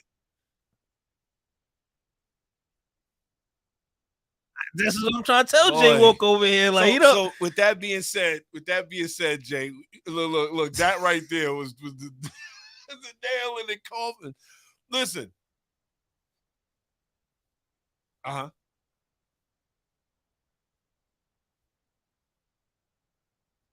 And that's true in New York. Cops everywhere, bro. And that's why I don't even understand the point. But Jay, when we gonna call us back, we're gonna isolate the issue. We're gonna get back to you. All right, Jay. And don't forget when you get back to NY, hit us up. Nah, factor. You got to. All right, peace. One. Later. Now, shout to Zoom for Zoom. He said, yes, the Mazda Speed 6 is my forever car. I had it for 13 years and put a lot of money and time into it. The car ain't going nowhere. And maybe my FC. He got two of them. He got two of them. Well, the thing is, though, you got like 2-3 of them, too, though. So whoa. It's all good. And they ain't going nowhere. That's it. It's a fact. Let's go. It's what it is. And you know what? at the end of the day, I gotta say, Yeah. and that's what another thing made me come up with it. Like, at the end of the day, listen, man, it's Yeah. what it is. These cars are just there, bro. But with that Say being just said, there. shout to Marlon. He said easy. The EPA made him return to New York. But got news for him. They starting to put a foothold here too. Damn. It's getting crazy out here. But I really wanted to finish with this because these are the kind of topics that we like to tackle Nah, here for real. at Rally Radio. You like to make sure, like, y'all see what's going on. Because a lot of times, something like this will change, and you have no idea it changed. That is very true, though. You're right. You're You right. have if no if idea. your ears ain't really to the news or the street, you're not gonna know. But then again, you got cats, right? Who, let's say you got people who partake at these things. They don't even know this is jumping off. No. And next thing you know, they think they good. Exactly. And then the police just lift that mechanical arm on the thing like, nah, fam, you coming with us. Oh, they coming in the parking lot. And see, and this is where, this is why they want to do it. Yeah. And why they're going to sign it. Yeah. And why soon it won't make sense to have your car inside there. Because now it makes it easier for them to lock off the exits and go through you with a fine-tooth comb before you get out of there. Ooh. Go through you with your insurance, right? Let me check your headlight clearance. Let me check, is your engine? I'm telling you, damn, you gotta right, be son. careful. So you know what the problem is? Remember the car meets used to, you go pop the hood or something like that. It's quiet. Probably talk a little bit loud, couple 60, 80 decimals or something. But we should be out there yelling and screaming. Yeah, but but nobody play music. But that's what I mean. It turned to something different now. It's like it's not a car meet anymore. Shout to Fast and Furious for doing that. But at least they started racing after though. Exactly. They started getting busy. You know, John Lou, he was like this. Oh, this is what they're doing. We only want donuts in the donut shop. Yeah, that was funny, son. He was looking for that. That's funny. But I will say this. This is where it gets interesting. Shout to everybody who's tuned in paying attention. This is where it gets interesting. This is where we really want y'all to pay attention. It says such meetups are not limited to this lot either. It says Jill Harper, who owns the Meadows Cafe, and we all know where the Meadows Cafe is, says she has seen it plenty outside her shop located in the strip mall on 195th Lane and 69th Avenue. Cunningham Park has also been a popular site. I don't know if y'all listening to this. They are pinpointing where people go. This is what this is doing. That's crazy, huh? They said, and as have other parking lots throughout northern Queens, such as the one at Fort Totten Park and a neighboring one next to Little Bay Park. Those speed barriers between parking lots in the Fresh Meadows were installed in late 2022. They have not completely curbed the issue. President of the Fresh Meadows Homeowners Civic Association was particularly worried that dangerous driving would increase in the coming months as the highly anticipated Lidl grocery store is set to open July 31st, which is like next week, another week and a half. Yeah. Those speed barriers, he says the bill passed both chambers. Listen, the bill has already passed both chambers of legislature this session and awaits the governor's signature. That's it. Once he signs it, that's it. Damn. A.V. Small, a spokesperson for her office, told the paper Monday that the governor will review the legislation. Watch. This game, B. So that I wanted to talk about this, man, because this is shout to Jay says, so y'all don't remember Hot Endpoint Nights in the Super Street Tour? We do, but at the end of the day, it was in the building. Yeah. They had the permits, it was in the building. If you was in the parking lot acting out, they could throw you out. But at the end of the day, now we got cats wilding. Man, not for nothing, man. We let it get this far. It's to be totally honest with you, to be totally honest with you, kid, I agree with you, but I also gotta say it's nothing we could do. You gotta have respect for what you're doing. And a lot of these cats really, I'm gonna keep it a buck. Whenever we used to go to the car shows or whenever we used to go to the car meets or we went to the races, it was always the dude that just barely put his car together, got 2 donuts on the side, different colored doors, stupid loud exhaust, stock engine, and he's doing a burnout, one wheel burnout, causing all of these issues. But you know what it is, right? So when these situations do happen, right? It's not so it's been a long time that people have been doing this, right? But it should have been like certain measures taking place. Like, if we out here doing this, we should be able to conduct ourselves in a decent manner. You know what I'm saying? It should have been that type of behavior should already been established though. That's the problem. We let it spin out. I think at the end of the day, it's like you said, what else you gonna do? Knuckle them down? You don't gotta knuckle them down. Like you said, you kick them out. Like, yo, y'all gotta go. All right, so now they come back with the ooh-wop and they want to let everybody have it. I mean, this is how New York go. So this is why I understand why Seven's Day is always on the move. I understand why they park up 20 minutes, boop, they up out of there. Park up 20. I get it. Yeah. Because it don't give the clowns enough time to set up. It's crazy out here, but it is what it is. Shout out to Drake. He said, Burnouts leaving the event, street racing 3 blocks away, and abusive movement have the same common denominator, knuckleheads. Shout to Draco, because that's exactly right. This is why I say at the end of the day, it's like you gotta really look at a lot of this stuff, man. So they took that out when our generation was crucified. Shoot. I'll say that. I'll say that. At the end of the day, man. If they pass this law, let's just keep this in perspective here. Okay. If this law passes, what says that, yo, you know what? Y'all all over here playing in a drag race. What's to say you not? What's to say you are? Yeah, that's what I'm saying. It don't matter. That's what I'm saying. It doesn't. They don't care. Now it's gonna be we locking all of y'all, or you getting a ticket, or you getting kicked out of here. Or your car's getting crushed. Or your car's getting towed. And crushed. Matter of fact, do me a favor. Rev your car to 4,000 RPM real quick. Yeah. Oh. I got this little speaker meter right here with me. I need to know if it's loud. Yeah, $800 ticket. Boom, got you. Don't think they can't make these things handheld. Right. Oh, your tint. $150 a window. Matter of fact, open the hood. Let me check the VIN on that real quick. I need to see if this is a swap. Oh. Okay, we got you. Yo, this thing is like it's gonna just get worse. Like again, man, this is the whole car meet situation, the whole environment, the whole culture, man. It's not gonna. I don't foresee it getting better, B. Really don't. I think we let it go too far. I'm sorry, someone come back with the ooh-wop. I don't know after that, but I think we let it go too far. We let it go too far, man. Not enough sanctioned events, not enough respect for what you're doing. Like we let it go too far. It's a fact, bro. Listen, I let it go too far. I don't disagree with you, man. But at the end of the day, this is what we're gonna get. This is what we're gonna get. I'm telling you. And I'm gonna tell you right now, with the onslaught of autos the way they are, she's signing this without reading it. Yo. Somebody gonna tell her she gonna read like the title or whatever is on it, or whatever the first sentence is, and it's over, huh? She's gonna say, "Oh, cars." Sign it.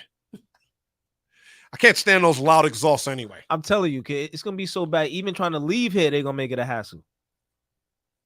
Trying to leave here, they're gonna make it a hassle. I'm telling you, it's just not gonna.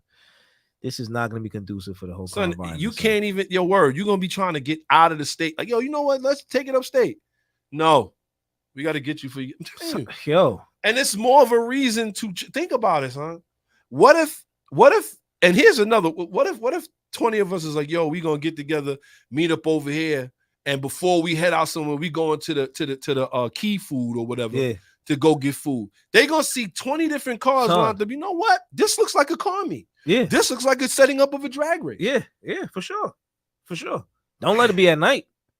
You're right. You're gonna see all these different lights. You're gonna hear some sort of exhaust, some sort of music. Forget it. Facts. 20 cars, 10 cars, 5 cars. Don't make a difference. Don't make a difference. Could be 2 cars. Look like both of y'all going somewhere. You setting up a drag race to take 2 to race. Damn. Right. Shout the Shadow Game. He said no leadership at all in the younger generation at these meets. These cats, I'm telling you, these cats, they be too busy. Yo, you said on the hookah go. I'm telling you, yo, when we went to the got the hookah set up, the Guido in the air. We went to the spot. A free fall. It's like, yo, what these cats doing, son? Yo, they huddling around the Supra, they ice grilling like this ain't no car. Wow, son. But that's what I mean. I was like, yo, and I kind of like the song. It makes me want to dance, but I don't want to hear it on the speaker though. It's crazy. But you know what's crazy? Even there though, they wasn't regulating that though. No, and that was a sanctioned event. This is what I'm saying. That was a sanctioned event. Shout to Camacho. Shout to my guy Camacho. He tuned in early. He said Hunts Point back in the day. Meet at the spot. Watch a few races. Line up at the line with your whip. Cops come. You bounce to another spot. But if you went around the bend in the back, they got you. That's a fact. I remember that too. Shout to Marlon. He said this is why cars and coffee events are very early in the morning and it keeps out the knuckleheads. And shout to Camacho. He said car meets will be a permit only thing for the cities and municipalities to make money. Shout to Draco. He said, I ain't right. It's a fact, though. I like this song. It's pretty catchy. I can't even. It said, the name of it is 37. Let's go. 37. That's the name of the artist. I don't know. Is the name of the artist? Well, 37. So 37. Yeah. I thought siete was 7, right? Yeah. Yeah. Oh, so I guess 37. Yeah. Sounds right. Yeah, sounds right. Yeah, yeah. You know what I'm saying? But it is what it is, man. Shout out to Draco. He said Rick's is building its brand. They are not going to regulate paying customers. Yeah, but the thing is, right? You could easily bury your brand by not 100%, doing it. 100%. So it's like a double-edged sword. But which side of the sword you want? I don't know, man. I don't get it, bro. I saw Super Street. Super Street supposed to be having a little something in Connecticut. No, it was actually in LA. So it was not something that we could get to, but they put it out early. They was like, yo, you show up like that, we're not letting you in. And that's why, and you know what? And that's why a lot of times these car meets, they be like, yo, if your car is not of a certain quality, you can't come in. Factory, 100%. I get it. 100%. Especially when you hit 37. Just like how Marlon said, like the cars and coffees be crazy early in the morning. Yeah. And guess what? They pulling up with some quality though. It's a fact. Come on, son. They pulling up with some quality. I'm not talking about the stupid Camber. That's not. Many of them I've driven past. I never seen nothing like that in there. Nah. Telling you, kid. I tell you what. I got a chance one time. I got lucky, man. I was able to go to a Porsche. Yeah. Not a Porsche meet. I don't even know what you call it, if this is what you call it when you talking this quality. But I mean, like, it was like, I want to say it was like a car show, but people, they had their cars parked on the grass. Yeah. They had the little picnic spread out in front. Yeah. About to say champagne probably on the hood of the Porsche or something. I know, it's crazy. Yo, wowing, clanging, clanging glasses and shit. Life good. Life is good. And they doing their thing. Telling you, son. And it's like, they're not carrying on. Business is going down there. So it's like, yo, fam, he's like, hey, how are you, sir? I see you wanted to sell your 964.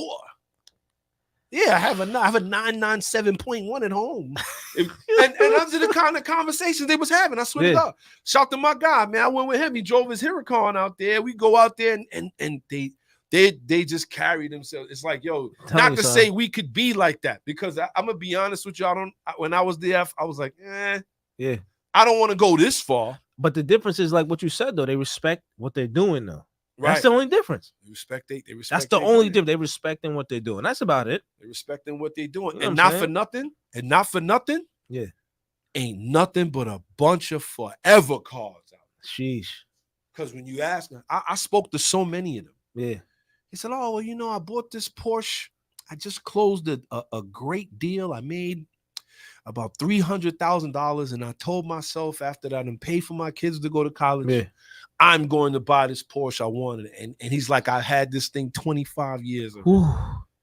There's nothing but, and that's another thing. It's the respect for the cars. Like at the end of the day, if you got your car out there, he'll shout to Draco, he said, pardon me, do you have any Grey Poupon? Yeah, it was like that. Like, it was crazy. But a lot of them said the same thing. They was like, I come out here all the time just to be inspired by other people's Porsches, but for them to see mine.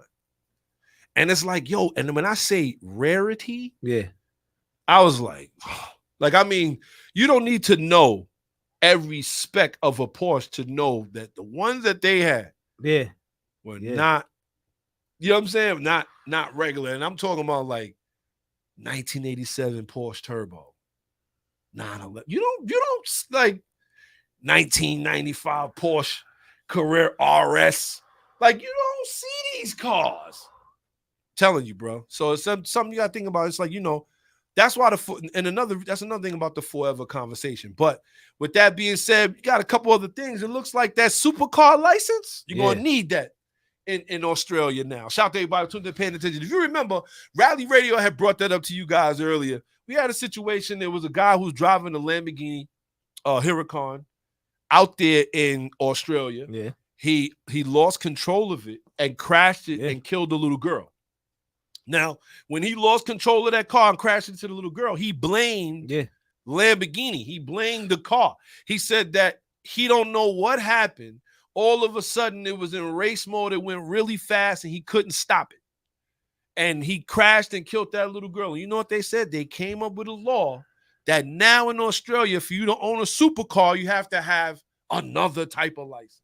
That sounds like Gran Turismo to me. Yeah. That's actually cool. That's actually crazy. Yo, so when the cop pull you over, I got a supercar license. But it's also, when you think about it, you got to be careful with that. Why is that? Because now, you know what? What if you go out there, you finally go like this, y'all can get a Lamborghini in Australia, you get one. Okay. And the license has nothing to do with you driving, but what you could afford after that. It happens. Hold on, wait. You don't think they really watching how these guys are driving? These supercar owners are rich. Yeah. They buying it. Yeah.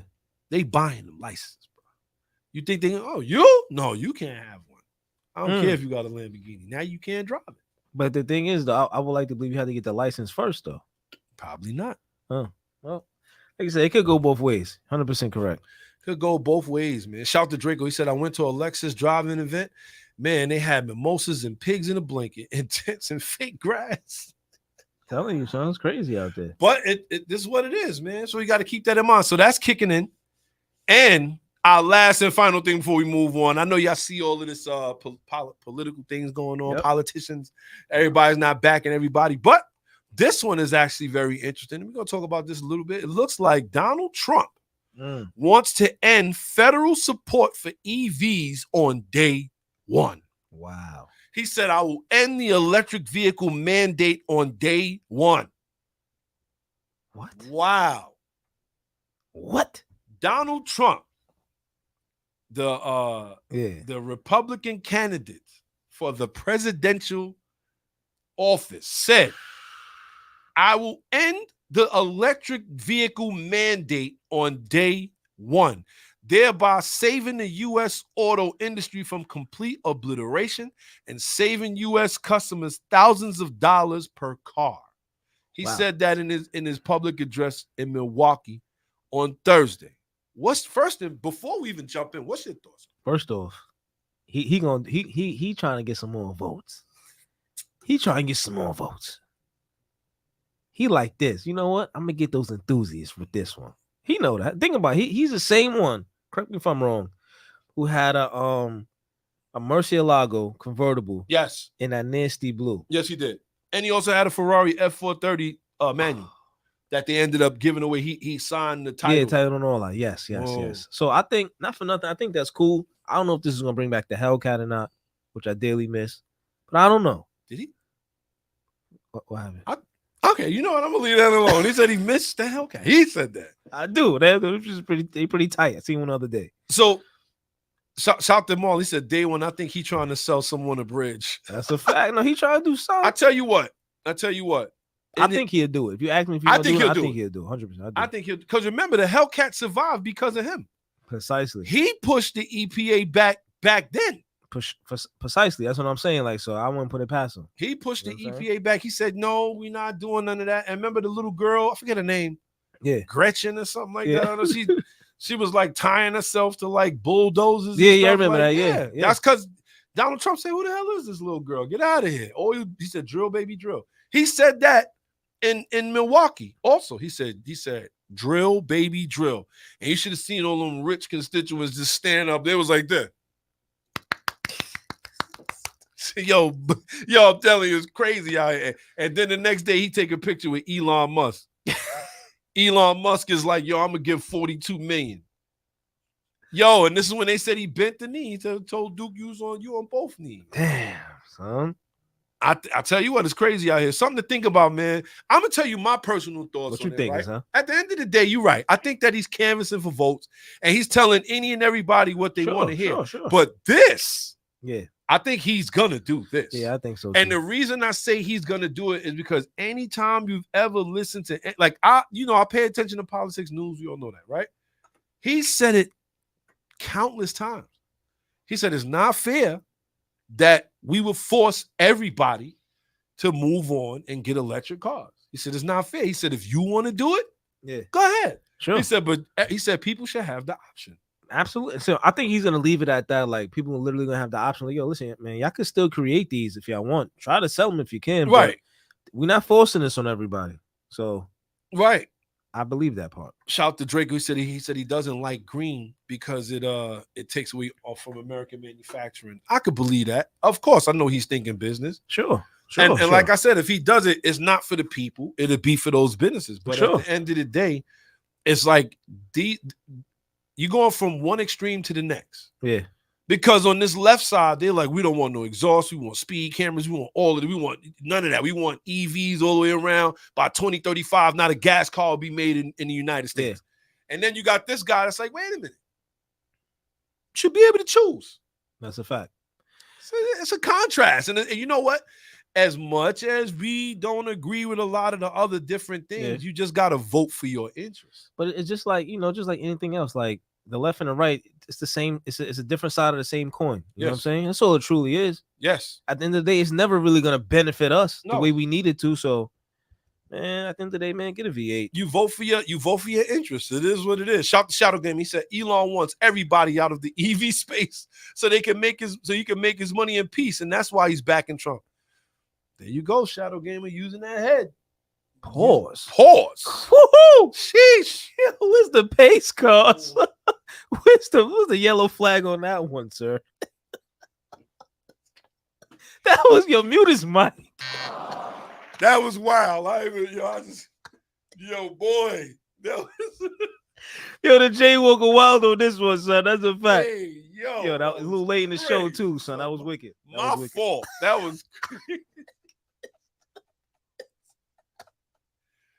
Yo, my bad, son. That was crazy. I ain't gonna front. That was wicked. That was crazy. I don't think I've ever been more.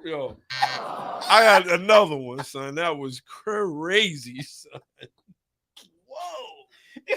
Yo, my side hurts, son. It's it, son. Damn. I'm done, son. I'll tell you, that was crazy, man. Flag. That was crazy. Definitely a flag when I play. Yo, on a lighter note, though, on my way in, this is what I wanted to ask you at the beginning of the show. What's one of the craziest cars you've seen all week? I can't say I've seen anything too crazy this week. Son. Really? I've been on the subway train, bro. Like it's like I'm pretty sure you've seen some wicked things down there, but I'm talking car related though. Subway creatures, bro. Ooh-wee. Subway creatures. I saw a dude. When the last time you saw somebody like stretched, like no clothes, like stretched? I'm telling you, it's crazy. It's crazy down there. But I could say, let me think about this one for a minute. Craziest car I've seen this week that actually raised my eyebrows. Yeah, it's been a little. I can't say I seen nothing that I was just like. However, you do find rarity. Mm-hmm. You do find. I do see cars that are rare because, like, when I go out for my lunch break because I'm downtown Brooklyn. You will see a lot of see some cars over there. Oh yeah, you be seeing, and it's a lot of people that got a lot of bread. Really? Yeah, man. Man. But I would think, I think the craziest one I seen that I was just like, wow. It wasn't really too crazy as far as like outlandish. All right, but I did see a clean EG. Really? 5 lug, everything. And I was just like, wow. You don't see those. No, you don't. You truly don't. That's why I'm like, you know what? To me, that's still pretty hot because you definitely don't see those no more. Mm-hmm. But I definitely seen a couple. Even on my way in, you may not believe me. I may not believe me out there. I seen a 2018 Porsche Speedster, son, 911, with a double hump on the back, son. The drop. Yo. The double hump. Yo. Oh, no, come on. Boss. Damn, son, got me with that one, son. Double hump. Yo, what's up? Seen one of those that was crazy. I was like, I never seen one in person. Have you? I never seen a Porsche 911 Speedster in person. That was wicked, right? Mm-hmm. Yesterday, I'm at the light and I hear something idling. I'm like, yo, what is idling like that, right? Yeah. They pull off, son. Crazy. Ferrari 430, son. Black joint. Damn. I was like, whoa. See, that's what I'm saying. Like, whoa. That's what I'm saying. I don't see, like, it's getting warmer. Son. And I would say I'm seeing more bikes, too. Oh, yeah, they Crazy. was outside this morning. S1000 double R. Nasty. And I'm like, they don't make these anymore? Like, what? I'm telling you, there's a lot of things going on. They stopping them. They're not making the Ducati Panigale 2025. That's it. Yeah, son. So, it's done. Got a lot of things we're going to talk about here. Shout out to everybody who tuned in, paying attention. We're going to get into our tech talk a little bit. Hope y'all ready for this. It's Tech Talk with Pop the Bearded One and S.I Shawn. I'm going to tell y'all, man, it's definitely been one heck of a week already, man. I can't believe we're an hour and a half into the show already. This is crazy. Yeah, we were just having a good time. But factory. With that, with that being said, our tech talk is really going to be interesting today. Today, it looks like TVR. There are TVRs being imported into the United States. That's beautiful, son. Yes, that is very beautiful. TVR Garage will give you a choice of engines and exterior options with plans to offer the same for other vintage TVR models in the future. Based in North America and Long Harbor, the dream to own a TVR, Arizona-based TVR Garage will source you your very own Cerbera. Now the iconic wayward Brit has passed the 25-year importation rule. Yep. It looks like now if you want to get your hands on one, you can get it. You get by one of the two displacements. You get the V8 with a 4.2 liter, 370 brake horsepower, or you could get a bigger 4.5 liter version with 420 horsepower. Sheesh. That is ridiculous. I mean, whoa. I'm telling you, man, I've always been a fan of the TVRs. I always thought they was like exotic. Like they look exotic. They always looked so like crazy. Then the interior was so fire. And then my favorite part of them all, 6-speed manuals, huh? 6-speed man. Did you know that the seats are bolted to the car? Though? Yeah. Like no frame. Like it was like no rail. I'm telling you. I was like, that's a little crazy. That's a little crazy. Shout out to Drake. He said, "Why all of a sudden I'm wanting the RX-7?" Shout out to Shadow. He said, "TVR Sagaris." Oh man, son. Boy, TVRs be. They give and they talking about they importing all of them. The Cerbera, the Sagaris. Shout out to Shadow Gamer. They want is the T350, Timora, or the Tuscan. No mention of the Speed 12 though. And I always thought the Speed 12 was a myth. Yeah. I always thought Gran Turismo created it. Somebody had to correct me. Like, they're real. It was a myth. I don't know. Shout to Mo. He said, yeah, but states are discontinuing your title for right-hand drive vehicles. Oh, yeah, it can get ugly like that, too. It's LA. But it's only in the places where they going too far. LA, New York, Chicago, up the Eastern Seaboard. You live in Arizona, you live in Texas, you live in Louisiana, Florida, Virginia. They're not even bothering you. Well, okay, do what you want. You're gonna pay for it? It is what it is. Shout out to Drake. He said that TVR Tuscan and that Max Power Mag. Yes, sir. But with that being said, we've now come across one of our topics that we want to talk about in Tech Talk. Titanium versus stainless steel. Ooh. Gotta ask you, bro. Gotta ask you. What's your thoughts on that? Well, honestly, it depends what you need. Which one for though, right? Right. Well, I think it all depends on that. But me personally, though, I think titanium is the winner. Really? Absolutely. Why? Reason being, it has a stronger tensile strength, and you need that. Depending on the application, and titanium is normally used on like aircrafts. Yes. Versus stainless steel. Okay. On top of that, it's like lighter, so that's great. You know what I'm saying? But is it stronger? It is stronger. It's not strong. It is stronger. They don't bend. Not after certain heat. They don't bend. Yeah, no, they take a ton of heat. They don't flex. Stainless steel does all type of, they do that type of stuff. The titanium don't flex. So a lot of people, this has been a point of contention, and I've seen it a lot. And I had to think to myself. I said, well, I've never bought a titanium exhaust for a car. Yeah, for sure. However, my motorcycle exhaust is fully titanium. Yeah. Right? And I will say it definitely doesn't get it does carry heat well. It is lighter. Yeah. It is lighter. The only thing is that after a while, after dealing with the heat, obviously it turns that burnt color. It's really, really dark. like after a while. But other than that, as far as weight wise, Yeah. I don't see how you would want to choose anything other than that. I think that stainless steel, depending on, like you said, if you're racing the car, I don't even know if I can go titanium if I was fully racing either. Why not? Because I feel like if it come off, I'm gonna be upset. Like we talking about price differences of $1,000 and more. Yeah, for sure. Looking for the exhaust for my Type R really opened my eyes and like the big difference. Stainless steel exhaust, $700-800. You could probably look to spend for that. I was looking at the Tomei exhaust for the Type R, $1,800. I was like, oh my God. And not to say that you don't want these things, but you hit a pothole just like Phil. You hit a pothole right now, rip it off your head. It's bruh. Somebody got to die. If I go, you got to go. Sit. So it's like I think about that. Like, I guess it's more for what you're doing with the car. Shout to Shy, said titanium for the weight savings, anything else for the cash savings. What I say at the end of the day is I feel like as far as like heat resistance, definitely better. Titanium wins on that side.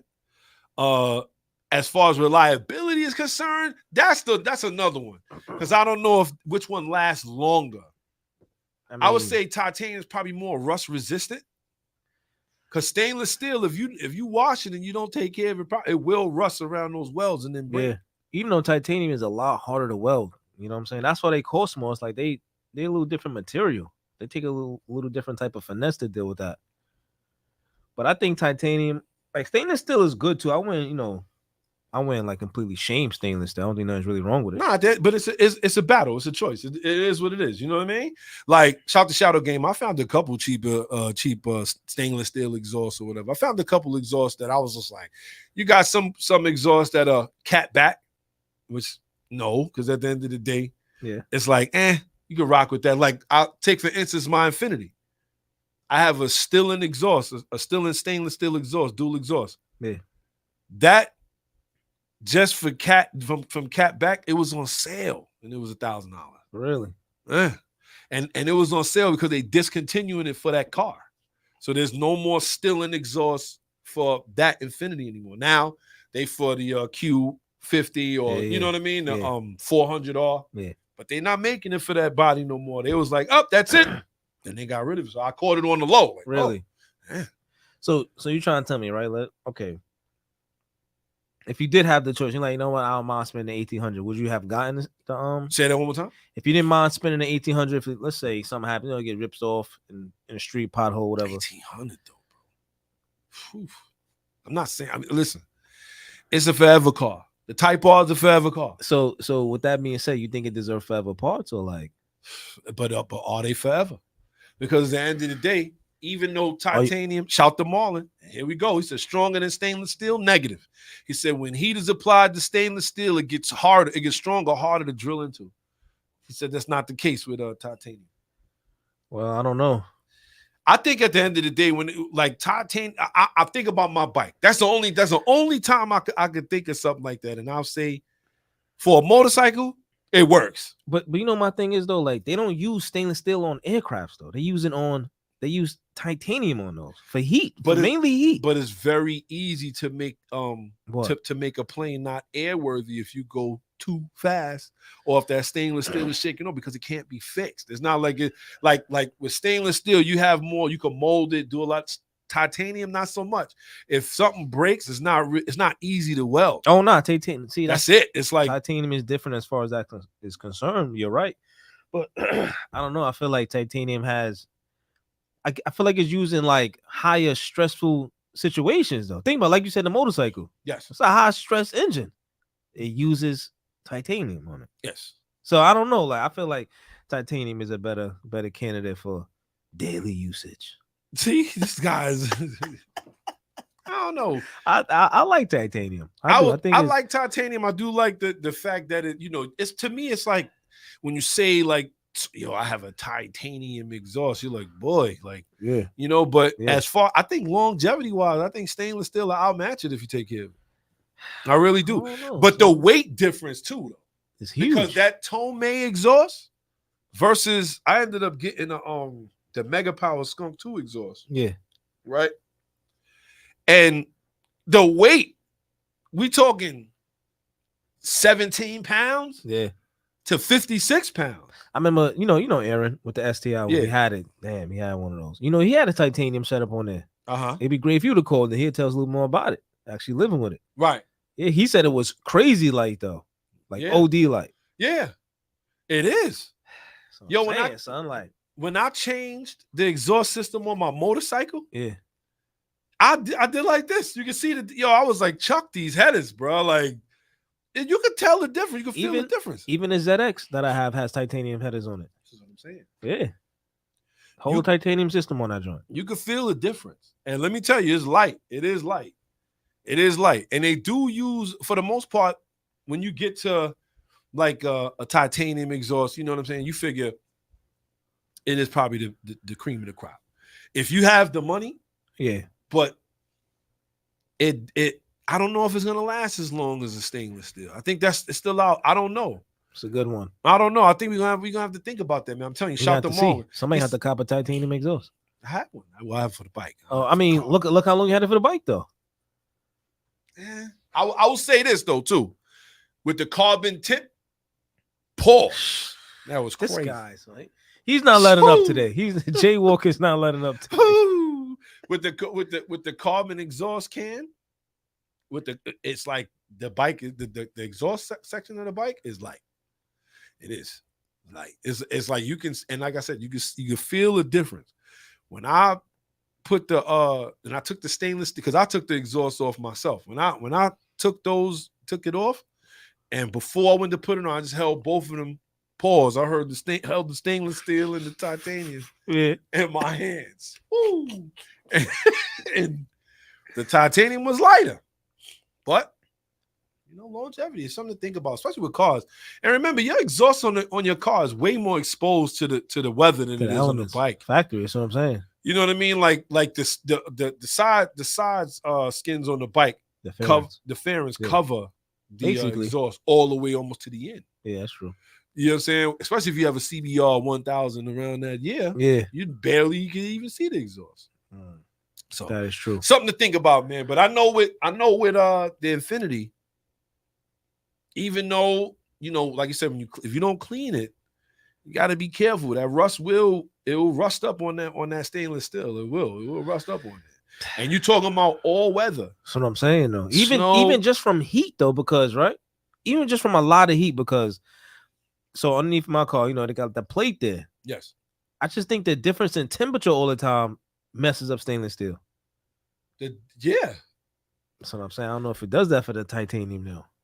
Well, you can getting hot and getting cold. Yeah, hot and getting cold. Continuously driving. I don't know if it will hurt stainless steel as much as it hurts just regular metal. Like it makes you think of drum brakes.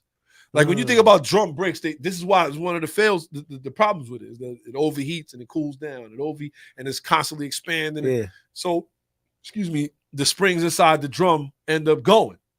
So I don't know.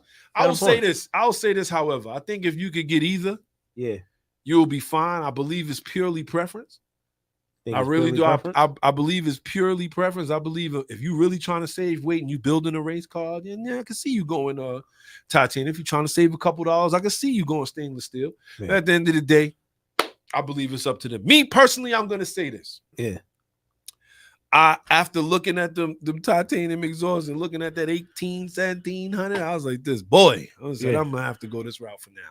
And I'm going to have to see the difference. So with the Type R, I'm going to have the stainless steel at first. If I feel like it's not working, if I feel like it's too heavy, we'll move on. Remains to be seen.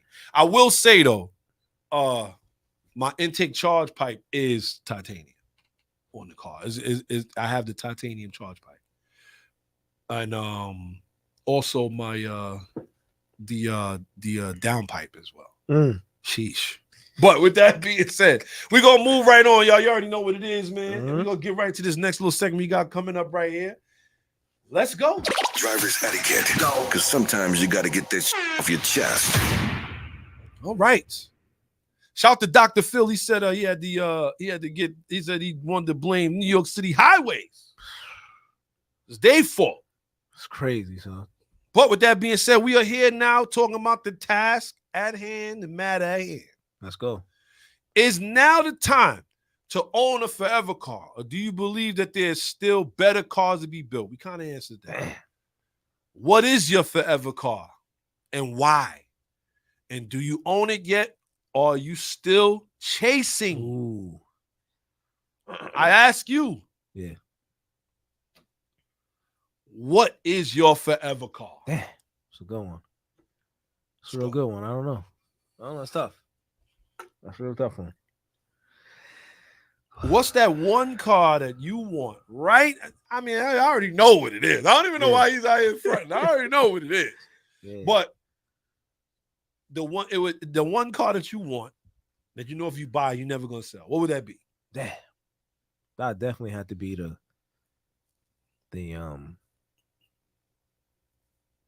like Toyota Supra. It gotta be that Supra. Who he fooling? I don't know. It gotta be, son. It gotta be, son. Gotta be. That one right there be with the gold badges. Yes. I need that one, son. So if that's the case, right? Targa, yeah. Why? Why is that the forever car? Is it because of how it's built, material is made of?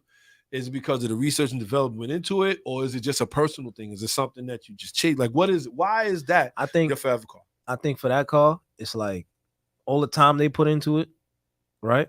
They put a lot of pain into that car too. They put a lot of pain, to make a statement with that car, in fact. Yes. And I feel like they did. I feel like they achieved it, but a lot of us are cheap out there, so we feel like it was the right thing to do, right? And another thing about that car, people don't understand it, and they still don't understand it to this day. You know what I'm saying? It's been a lot of time people still don't get the car. And personal is just like, I remember like the first time I seen one, son, I was like, yo, what is that? It just, even to this day when I see that wide back, you know what I'm saying? Boy. I see that wide back. And not for nothing, though. It's a family show. It is. That's true. It's true. And not for nothing, like it's just one of those cars, B. It's just one of those cars when you see it, it's real nostalgic for me. You know what I'm saying? I feel like it will always keep its novelty. And then when you see that spoiler sloping over the back, it just takes me back, son. Takes me back. I'm telling you. I hear you. I'm telling you, man, it takes me back 100%. So if that's the case, right? Yeah. Are you still chasing it? Absolutely. Absolutely. What's the deal there? Like, what's the deal breaker? Like, what is the point where you say I won't pay it versus I will pay it? Where is that line?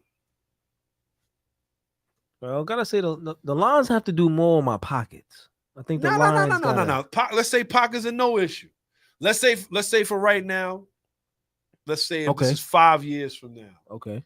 Right, and you just happen to, not really hit the lotto, because if money's no object, you know what I mean. I get where you're going. Okay. You feel what I'm saying? But let's say you have the opportunity to buy one, and you may have to take a loan out or whatever the case is. What is the magic number in your head where you say, yo, you know what, I'm gonna buy this?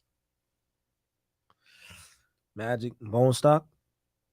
Let's say not bone stock. Let's say they changed motor mounts. They did stock work to it. Okay. You know what I mean? Like they didn't really put no super performance, no chips or anything like that. They didn't, but they kept the car going. Okay. And there's certain things you're probably gonna take off and put on. What would it be? A deal breaker. A deal breaker is over 93.5. 93.5. Anything under that, you would pay. I'm with it. Really? Draw the line at 93.5. I am shocked. Draw the line right there, son. So if somebody says I want 90,000. Right there. So then, okay. I hear that.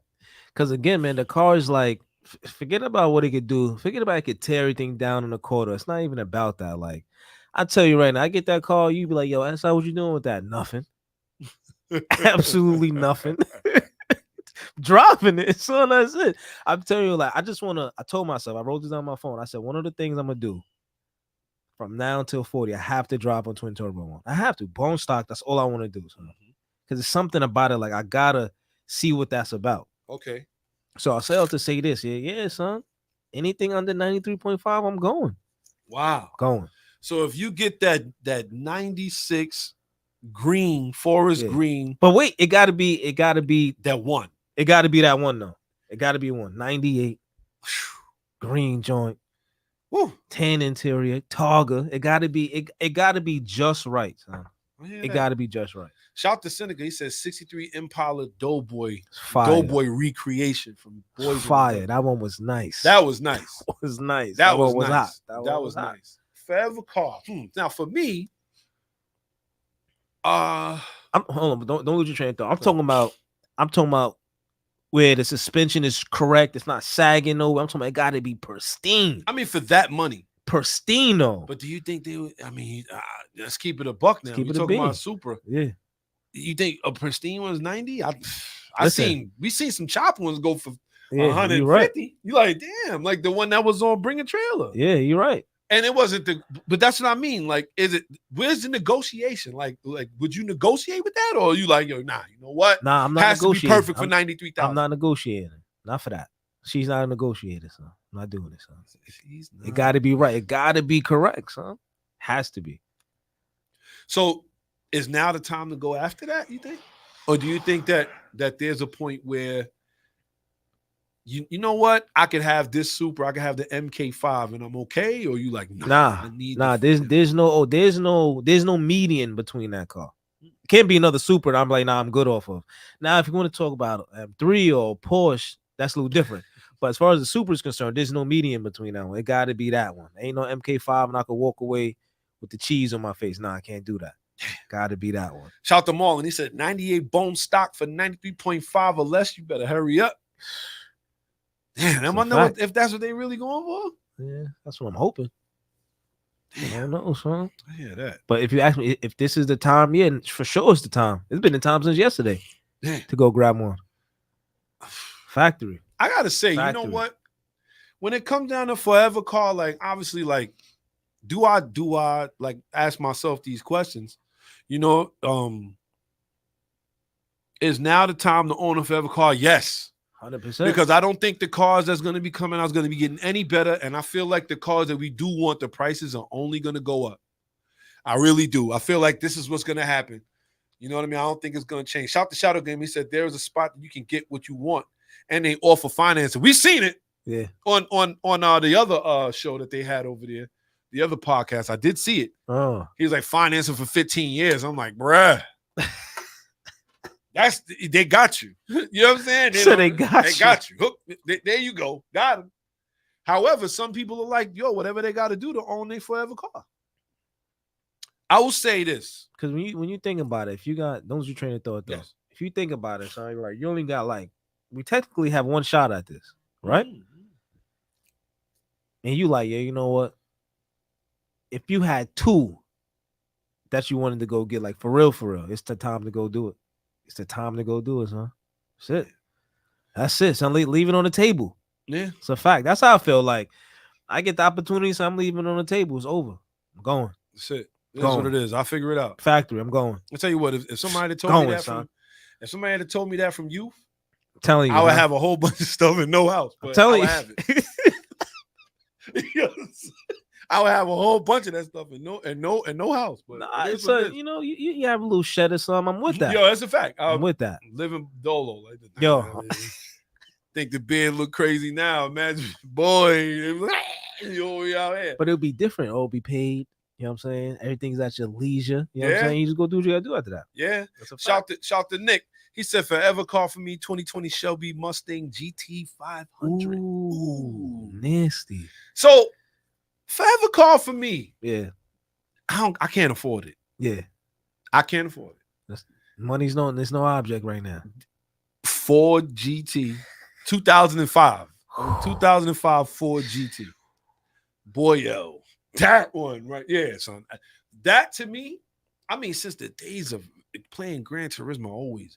And remember, in Gran Turismo, the first one, they had the 1969 GT40. Yeah. So that was my first introduction into it. I was like, oh, beautiful. It sounds, But when they remade it, I went to the car show that year. It wasn't for sale then when we went. Yeah. It was like a concept car. They was thinking about it. And I was like, oh my God. I fell in love with it, man. Fell in love with it. You don't see those at all. No. At all, son. Not even luckily. Not even luckily. I told you I seen one when I that first year I moved out there, right? Uh-huh. I think I told you I was on my way to the showdown on Saturday. Seen one of them, we had a blue one. Oh. I was like, what? You just don't see it. Never seen one on the street. Never until I did. And then for people to just be crashing them up is crazy. Shout to Shadow Gamer because he said another rarity. A 2006 Saline S7. That's fire in the hole. Dreams are made of right there. That's fire in the hole right there. That one. And just when you look at that car and you start to, like, that car was way ahead of his time. For sure. To me, it just goes to show how how great Honda is. Because when you look at what they was making in 89, 90. This is what I'm saying. You look at the whole playing field. Look at what Toyota was doing. This is what I'm saying. Look at what Porsche. None of them really made a car that looked like that. Well, look like that. We talking this car looked like a supercar. It was a supercar. But how is it that Honda made? Yo, think about what else they had on the table. Because they had a Prelude with flip-up headlights. But wait. They had a CRX. Stop. First off, did you know that CRX is supposed to be all carbon fiber? Like the body is supposed to be all carbon, right? Yes. Ridiculous, right? But let's think about it though. Honda was never no real slouch though. I never looked at them as a slouch. They wasn't slouches at all. They know how to compete. They was really good at that. And so they were like, yo, listen, why are we not going to do this? They was extremely good at it. But my thing is they made think about this. They made a $90,000 sports car. So I'm not surprised. At a time when 90 grand was like 200,000. And believe it or not, there's some running around out here. Son, like it's just like even with the Supra, they dropped so much time and dough into that car. Yeah. And then nothing looked like that at the time neither, though. What looked like that? Nothing looked like that. Shout to Nicholas. He says 71 Z28 with the split nose. That's fire. Whew. That's fire right there. Whew. That's hard. Yeah, that's another good one. But this is why I say at the end of the day, forever car for me, my Type R is also a forever car. I always wanted a Type R. Yeah. Always wanted one. My first real introduction into them was the Integra Type R. Yeah. And from there, they was like, oh, they have a Civic Type R. It just doesn't come here. I was like, really? And then from there, it just went on. Yeah. You feel what I'm saying? CRX, obviously, another forever car. But it's a forever car for a different reason because it had nothing to do really with the performance. I just love the car. You feel what I'm saying? But now there's other cars I just want to get my hands on. It's a fact. Yeah. It is what it is. I would love to have my Dodge Challenger Hellcat manual. Yes. Yeah. Yes. Yeah. But, you know, and also the Hump Hood 2008 convertible hardtop though. Yeah. BMW M3. Ah, no, that's the one for me too though. That convertible. That one, son, not for nothing though. The drop M6 with the V10. I gotta go. I gotta go.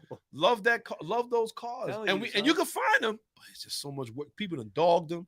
But you can find ones in pristine condition. When y'all get a chance, check out Enthusiast Auto Group for those who don't know. Dr. Phil probably know what I'm talking about. Yes. When you get a chance, go check that website out. Shout to Zoom for Zoom. He said, still want that C6 ZR1. Wow. Definitely. Why now you say that? I'm gonna tell you, son. I was on Bring a Trailer last night. I go on there every day. Don't ask me why, right? But we know why. You plotting. I went on Bring a Trailer. They had one of those, the C6 ZR1 blue. Remember it came in like this blue? Yo. Clean. I want to say the thing had 989 miles. What? Clean. So it was new. Brand new, almost. 140,000. I'm shocked. Boy. That's it? Boy. And you know, there was 90 or 190,000 when they came out. I was like, I can't have money. Listen. Listen. I gotta get it under control because I would have as many cars as I have shoes, as I have clothes. That's what it is, man. Shout out to everybody tuned in, paying attention. We appreciate everybody. You know how we get down, man. This is Rally Radio. With that being said, Yeah, man. before we move off though, I gotta ahead. say, Let's go. 2003 911 GT2 Turbo Ooh. Porsche. One of those. One of those. That's what I'm saying. Son. I couldn't do it, son. It's too crazy. It's too crazy. Son. I get my hands on stuff like that. I don't know how to act. Nah, I don't know how to. I'm doing whatever I want. Now I'm look, Dragon's Tail, yes. Upstate, yes. Look, like whatever. I'm gonna fly it overseas, yes. Yo, I'm Hit the telling you, Nuremberg, yes. I'm gonna do it all. All those cars we just named that everybody named in the comments, those are driving focus machines. Bro. Yes. Yes. And that's what I love about it. Let's go, y'all. Let's go. With that being said, you know how we get down, man. We're gonna move right along with our little segment we got going on here. Let's go. We're gonna jump right in. Y'all know how we get down here, man. That was actually a great driver's etiquette. And I don't own it, and I'm still chasing it. Factory, 100%. I don't own it, and I'm still chasing it. But I hope I can make it happen. But with that being said, we're gonna jump right into our next segment. You ready? Let's go. Yeah, we go. Legends of Auto. Real legends never die. All right, Legends Auto, what you got for us today? Not for nothing, no. I'm actually gonna chase to the clock run out. That's just me personally. Early. That's it. But for this week's Legends of Auto, hope you guys like this. And I will say this: every legend is not without its faults. What I'm doing right here, though, a little different. I'm gonna rattle off a couple early 2000 cars, and let me know if y'all think these was potentially a forever machine. Let's go. Love it. First one, I think it's pretty hot. Subaru Legacy 2.5 GT Spec B. Legend. And yes, definitely a forever car. So I always got to ask, have you ever seen one in person? Yeah, my homeboy. Spec B? Not Spec B. You know what? No, we did. On our way to Canada. Do you remember when we ran into that? Yes. I remember something like that. It was, yes. We was on our way to Toronto. Yeah. For the import fest. And remember we ran into him on the highway and he was running around with us. Yeah. You're right. You're right. I remember that. But yes, continue on. I'm telling you, man, this Spec B is definitely one of them. 6-speed, manual, nasty, making 243 flat full. Yo, oh man, son. Unpopular opinion. What's that? I always thought the Legacy looked better than the Impreza. Yo, you ain't lying. Son, me too. I felt the same way. So I'm like, yo, them Legacies were crazy. With the sick hood scoop on the Bowden ones. Continue. I'm telling you, son, like the Legacy, I feel like the Legacy always kind of got underrated due to the Impreza. Yes. You know what I'm saying? And not for nothing, these was cheaper than the Evos and all that stuff too, though. Let's go. Right? So that's pretty bananas. Okay, I got another one right here. I think this is a little bit of an unpopular opinion too. The Infiniti G37. Nah. I'll tell you what. Convertible though. I'm forever going with car? the drop. I'm going with the drop. That's convertible hardtop though. Yeah. Convertible. Yo, so with the 6-speed in it though. Mm-hmm. I think that's one of the cars though. Yes. I'm not G35 lying, too, but the one with the twin intake, the earlier 3.5 liters. Yeah. Mm-hmm. It's crazy one, son. Crazy one. Wow. He said, what's that? Shout to Nick. He said, you finally shouting out the Legacy. He said, you know, I got one. It's true. He does have one. Not a Spec B, but he does have a Legacy. GT though? Mm-hmm. Oh, those are still good too. I'm telling Shadow you. Gamer said no for the G37. Shadow Gamer. Oh, damn. I don't know, bro. Continue on. What else you got? I got another one right here. You know how I feel about this one right here. Let's go. Ooh. 2007 GT 500 Shelby. Forever. Another legend. forever. What? This right here. That's another forever one. I ain't going front, man. If I have the opportunity, son, I have to get another one, bro. Oh yeah, have to. I don't know why the first one, but we don't want to talk about that. Like we don't want to talk about that one, son. We don't want to talk about that one. If you want to see that first one, we're gonna put that one up on the page. We're gonna do that. We're gonna do that. Yo, V8 supercharged. 6-speed, 500 horsepower. Clean on the inside too. Convertible, son? Still had the sway bar on the rear, so it wasn't like it was shaking. Yo, beautiful. It was crazy car, son. That car made you work for it though.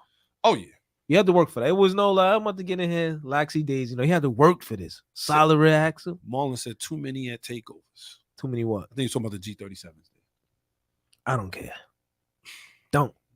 Nah. Can't. This one's actually pretty great too, though. This is the one that's on the list. Yes. 2007 Audi RS4. Oh, forever car. That is, huh? It's another forever car. This one right here, oh man, son. I remember the first time I ever seen one. We was at some car meet and some dude had the Scuderia right next to it. You remember that? Scuderia. We went there. It was one night. I forgot what night that was. It was, oh man, that car. Ferrari Scuderia. Yo, son. Another forever car. Yo. Wicked cars, man. Wicked cars. Woo! Man, I'm gonna wrap it up with this one right here. Let's go. I'm gonna wrap it up with this one right here, man. This is the one. This is one of the ones that I was like, when they first came out, 2008, Audi R8.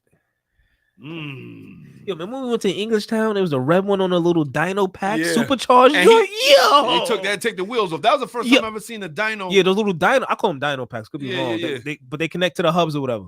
Yeah. Yo, Shout to shout. He said pain in the ass to work on, but yes. fantastic. I will say yeah. So here's another another legend that I always has your eye on. Man, I'm telling you, I have my eyes on a lot Yo, of cars. son. That's my problem. Yeah, me too, son. That's Me my too. problem. I love too many cars. I'll be like this. Oh, I want it.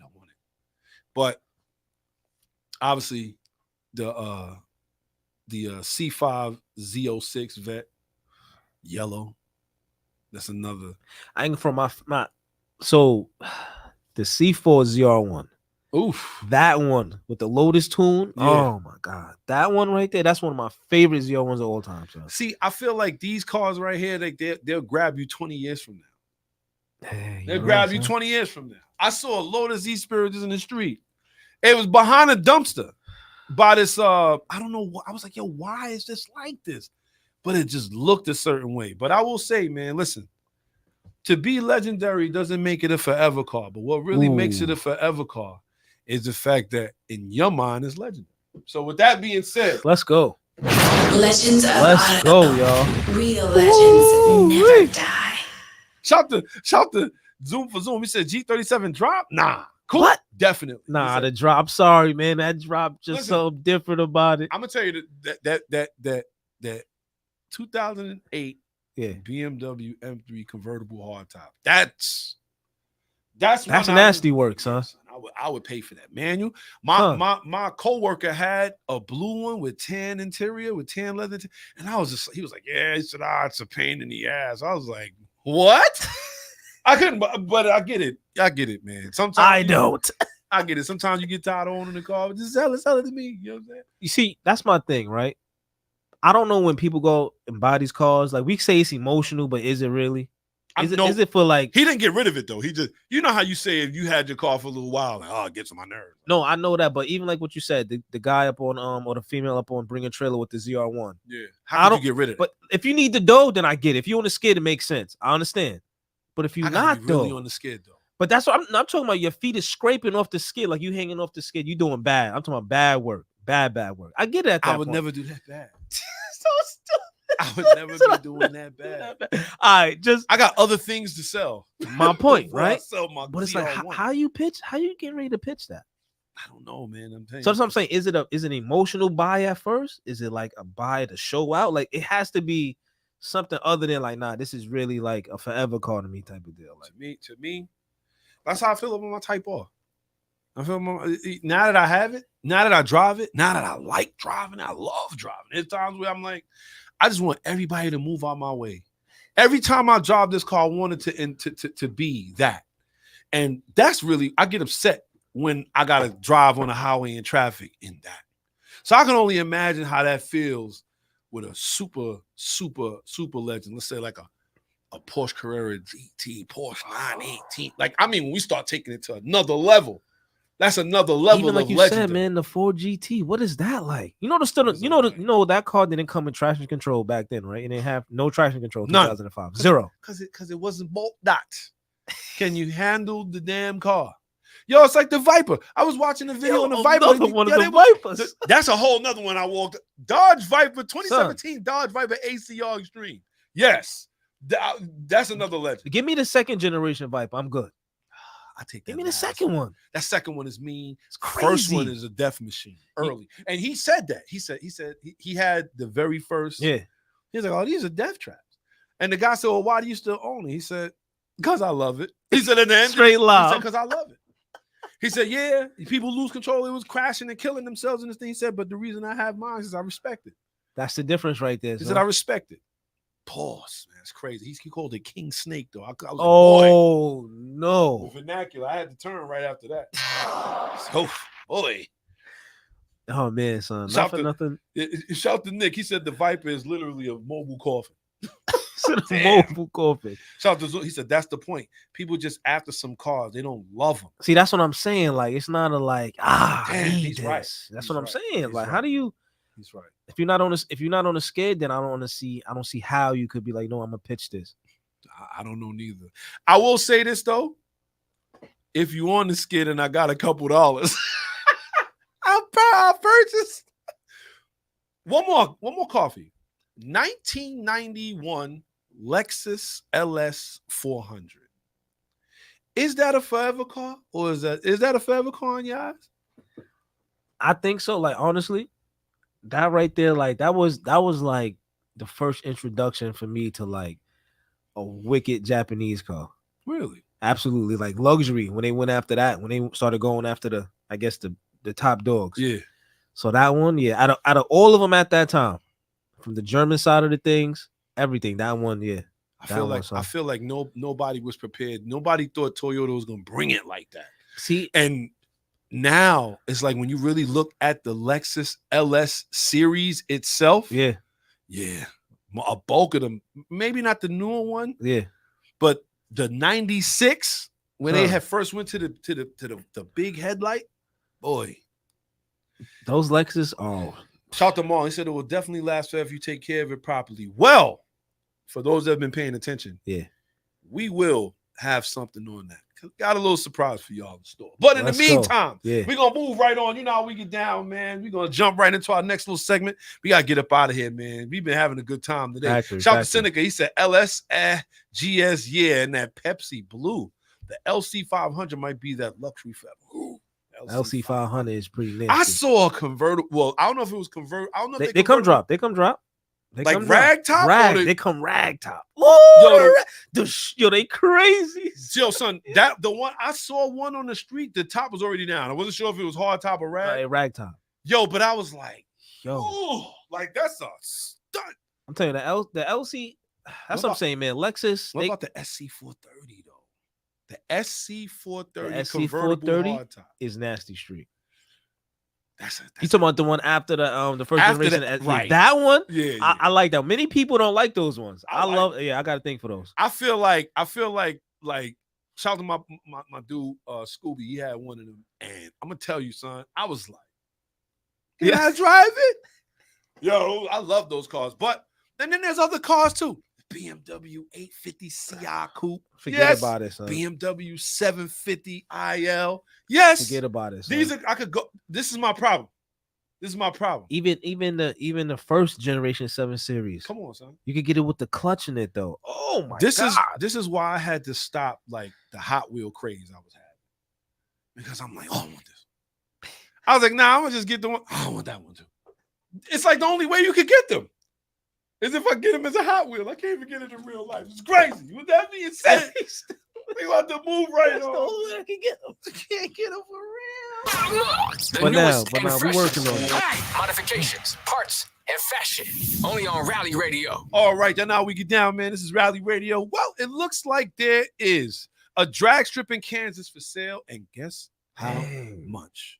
The property auction was extended after a last-minute $500 bid, but there's still a week left to bid on it. Right now, the bid is at $1,000. If you want to buy a drag strip in Kansas, it is $1,000 right now, and the current bid sits at $1,000. Heartland Motorsports Park shut down in 2023 after nearly 35 years of action following tax troubles of its owner, Shelby Development, LLC. Now, there are 29 different lots being auctioned off, all containing different tracts of land. Most of those tracts are wide open, filled with access of green grass, but Lot 13 contains all of the racing services and relevant buildings. Better yet, at the time of publishing, Lot 13's current bid is $1,000. Since bids are made in $5 increments, the next hopeful buyer can buy the entire track set for $1,500. Moving to Kansas. I'm gonna have to shout to Seneca. He said, send the link. Listen, you said retirement funds? The newest and freshest. Modifications, Yo. parts, and fashion. Bruh. Only on Make Rally that money Radio. back in no time. We got to maintain it a little bit. Bruh. They said that the other cats was they was under with the taxes. It's crazy. I tell you what though, we talked about it today. Forever cars. Some brands are falling off, but there's one brand as of today that I read. And you know what? They're gonna get the understeer for today. Let's go. Ferrari, come on down. It's the understeer. What up? Where we like to ask, what the hell were you Already had to thinking? step on down. Ferrari, step on down. You're the next contestant on the understeer. Ferrari confirms its first electric car is coming next year. The Story automaker CEO, Benedetto Vigna, has confirmed the auto car that the company's first EV will make its debut in 2025. He also revealed that the company's test drivers have already put thousands of miles on test mules of the vehicle. How you feel about that right now? So we all know the reason why we give the understeer here. The understeer is not necessarily for what you do, but how you do it and how you get caught doing it. Yeah. Today, we're going to have to change that. The fact that Ferrari, who somebody that a car company that we all respect for their racing heritage, the vehicles that they've made, we even understood the SUV move. We understood it. I'm Not sorry. that we didn't agree with it. I still ain't understand that. We don't agree. I don't get it. We don't agree. But however, it is a V12 powered SUV. So God forbid you find one smacked up against the wall. There's a good chance you can take that out. Put it in a school daddy manual and you'll be all right. But I get that part now. I understand that. the fact that they're coming out with an electric vehicle is really why they're getting to understand. I'm going to tell you why. Because what's going to make the difference between a Ferrari electric vehicle and a Tesla?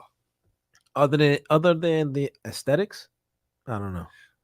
We can only hope that Ferrari is going to make this thing look good. But my thing is ultimately that to me, that's where a lot of car companies draw their space. And don't get it twisted, because on top of Ferrari being there, we also got another one. Oh, It's the two. understeer. We got two. Where we like to ask, what the hell were you thinking? Porsche, come on down. See, I knew Porsche was on his way.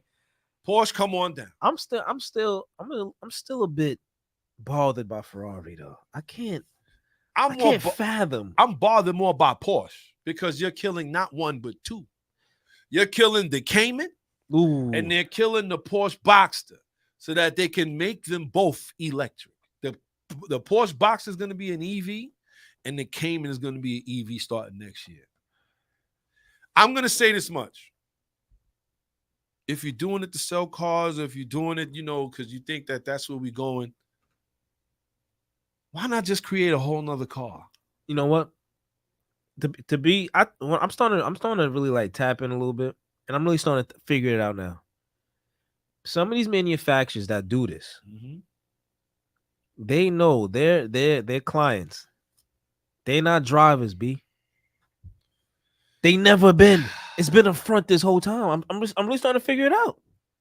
It's a fact. And whoever they want to come into the brand, they know they're not driving. So you think about it, what they do, only thing they're doing, they just conforming now. Like, you know what? All the drivers either here or nor there. So what we gonna do? And I wasn't expecting that from Ferrari.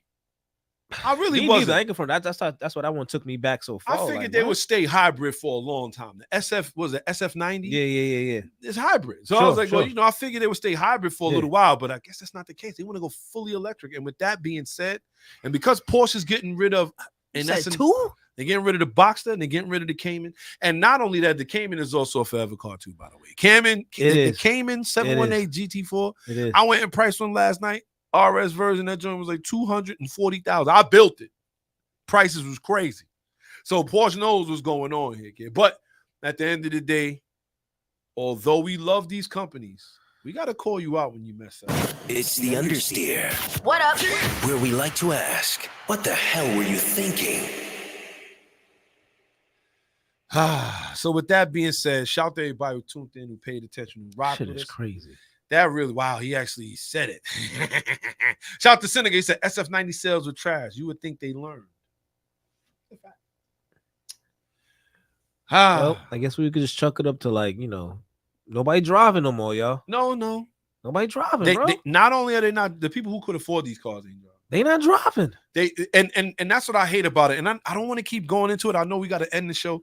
I just want to say that a lot of the people that buy these cars, they don't buy them for the reason that I would buy them, or for the reason that I think everybody would buy them. They don't buy them for performance. What they're buying them for is they either flip them or they buying them as a status symbol. And I think at the end of the day, I could even be okay with that. If you with the flip, I'm not even with the flip. No, it is what it is. If it's your money and you feel like that's what you know, it is what it is. I can't tell you what to do with your cash. Okay. But this is why they doing stuff like this, because they feel like, you know what, it don't matter if I have a gas engine or there's people gonna buy it because it's Ferrari. And see, that's where you got to start stopping these companies. No. If you're buying for the quality. But a lot of people that could afford those don't buy it for that. So it is what it is. It is what it is. If the next Type R that comes out is electric, I know I got the best one. Damn. Period.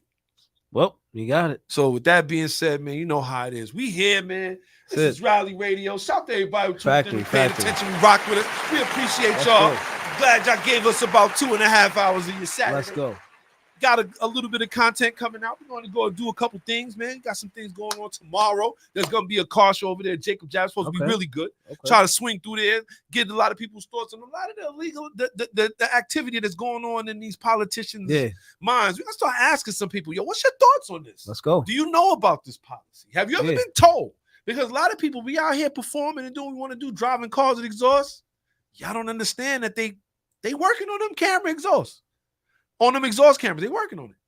They working on to make sure that y'all not congregating together. So that forever car will be a never driven car. Shit.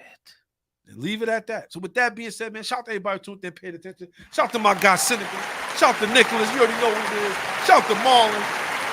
Shout out to Shadow Gamer for tuning in with us. Shout out to Seneca. I think you said that already. Shout out to Zoom for Zoom. Draco. Shy. Jay. Dr. Phil. Clarence, everybody that tuned in today. We appreciate y'all early, man, for rocking with us, for spending y'all time with us. We got a couple other things going on. You got any shout outs you want to give, kid? Man, I just want to shout out to everybody out there who's chasing out White Rabbit. Don't stop till that clock stop. That's it, son. That's a fact, man. That's it, man. Stay cool out there, man. It's hot out there. The loony bins is loose. Just keep it cool out there, man. Keep it tucked, yo. It's a fact. Goonie Goon is outside. They acting crazy out there. The Goonie Goon, they like this. They bugging outside. But with that being said, I want to shout out everybody who tuned in, who rocked with us. Don't forget, next week we're gonna have another great show for you. This is how we do. We're gonna try to have a couple. I want to get my guy Rick up here, just trying to work around the schedule to talk about import and export of cars. Is it worth paying another company to do it, or can you do it yourself? That's a good one. That's a good one. We need to think about that because now you have to listen. If you got the dough, what's stopping you to do it yourself? Right? The government. We'll get into that too. They want their bread. It seems like it seems like my bad for cutting you off. It seems like you might have to hire somebody anyway to get through certain things. Yeah, well, you probably got to hire we'll ask Shy. He knows a lot too. You got to hire those people that could clear it for you. Yeah, that's what I'm saying. A customs agent. Yeah. But never know. Splash Bros, let's go. He said gonna get in soon. Let's go. We're gonna get Splash Brothers up here. Definitely talk about the pros and cons, or pros only to me, of detailing your vehicle. A lot of people they take it through the wash and call it a day. No, you need to detail that bad boy. You feel what I'm saying? Yeah. But with that being said, we appreciate everybody for tuning in. So until next week. Let's go. We are out.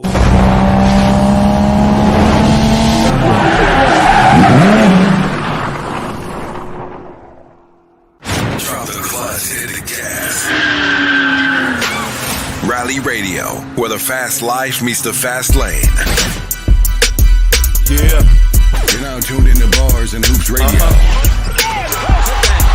where the world of hip hop and sports live.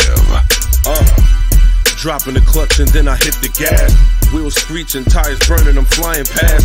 Gotta get home quick, don't wanna miss the class. They schooling you on whips and how to make them fast. Talking about everything from cars to planes. What's hot, what's next, and how to flip the game. They talk in my language, we speak the same. That whip talk complex, but yet they keep it plain. From the news, the interviews, they keep it cool. They give reviews, everything from parts to tools. Can't lose, come to whips, they not no fools.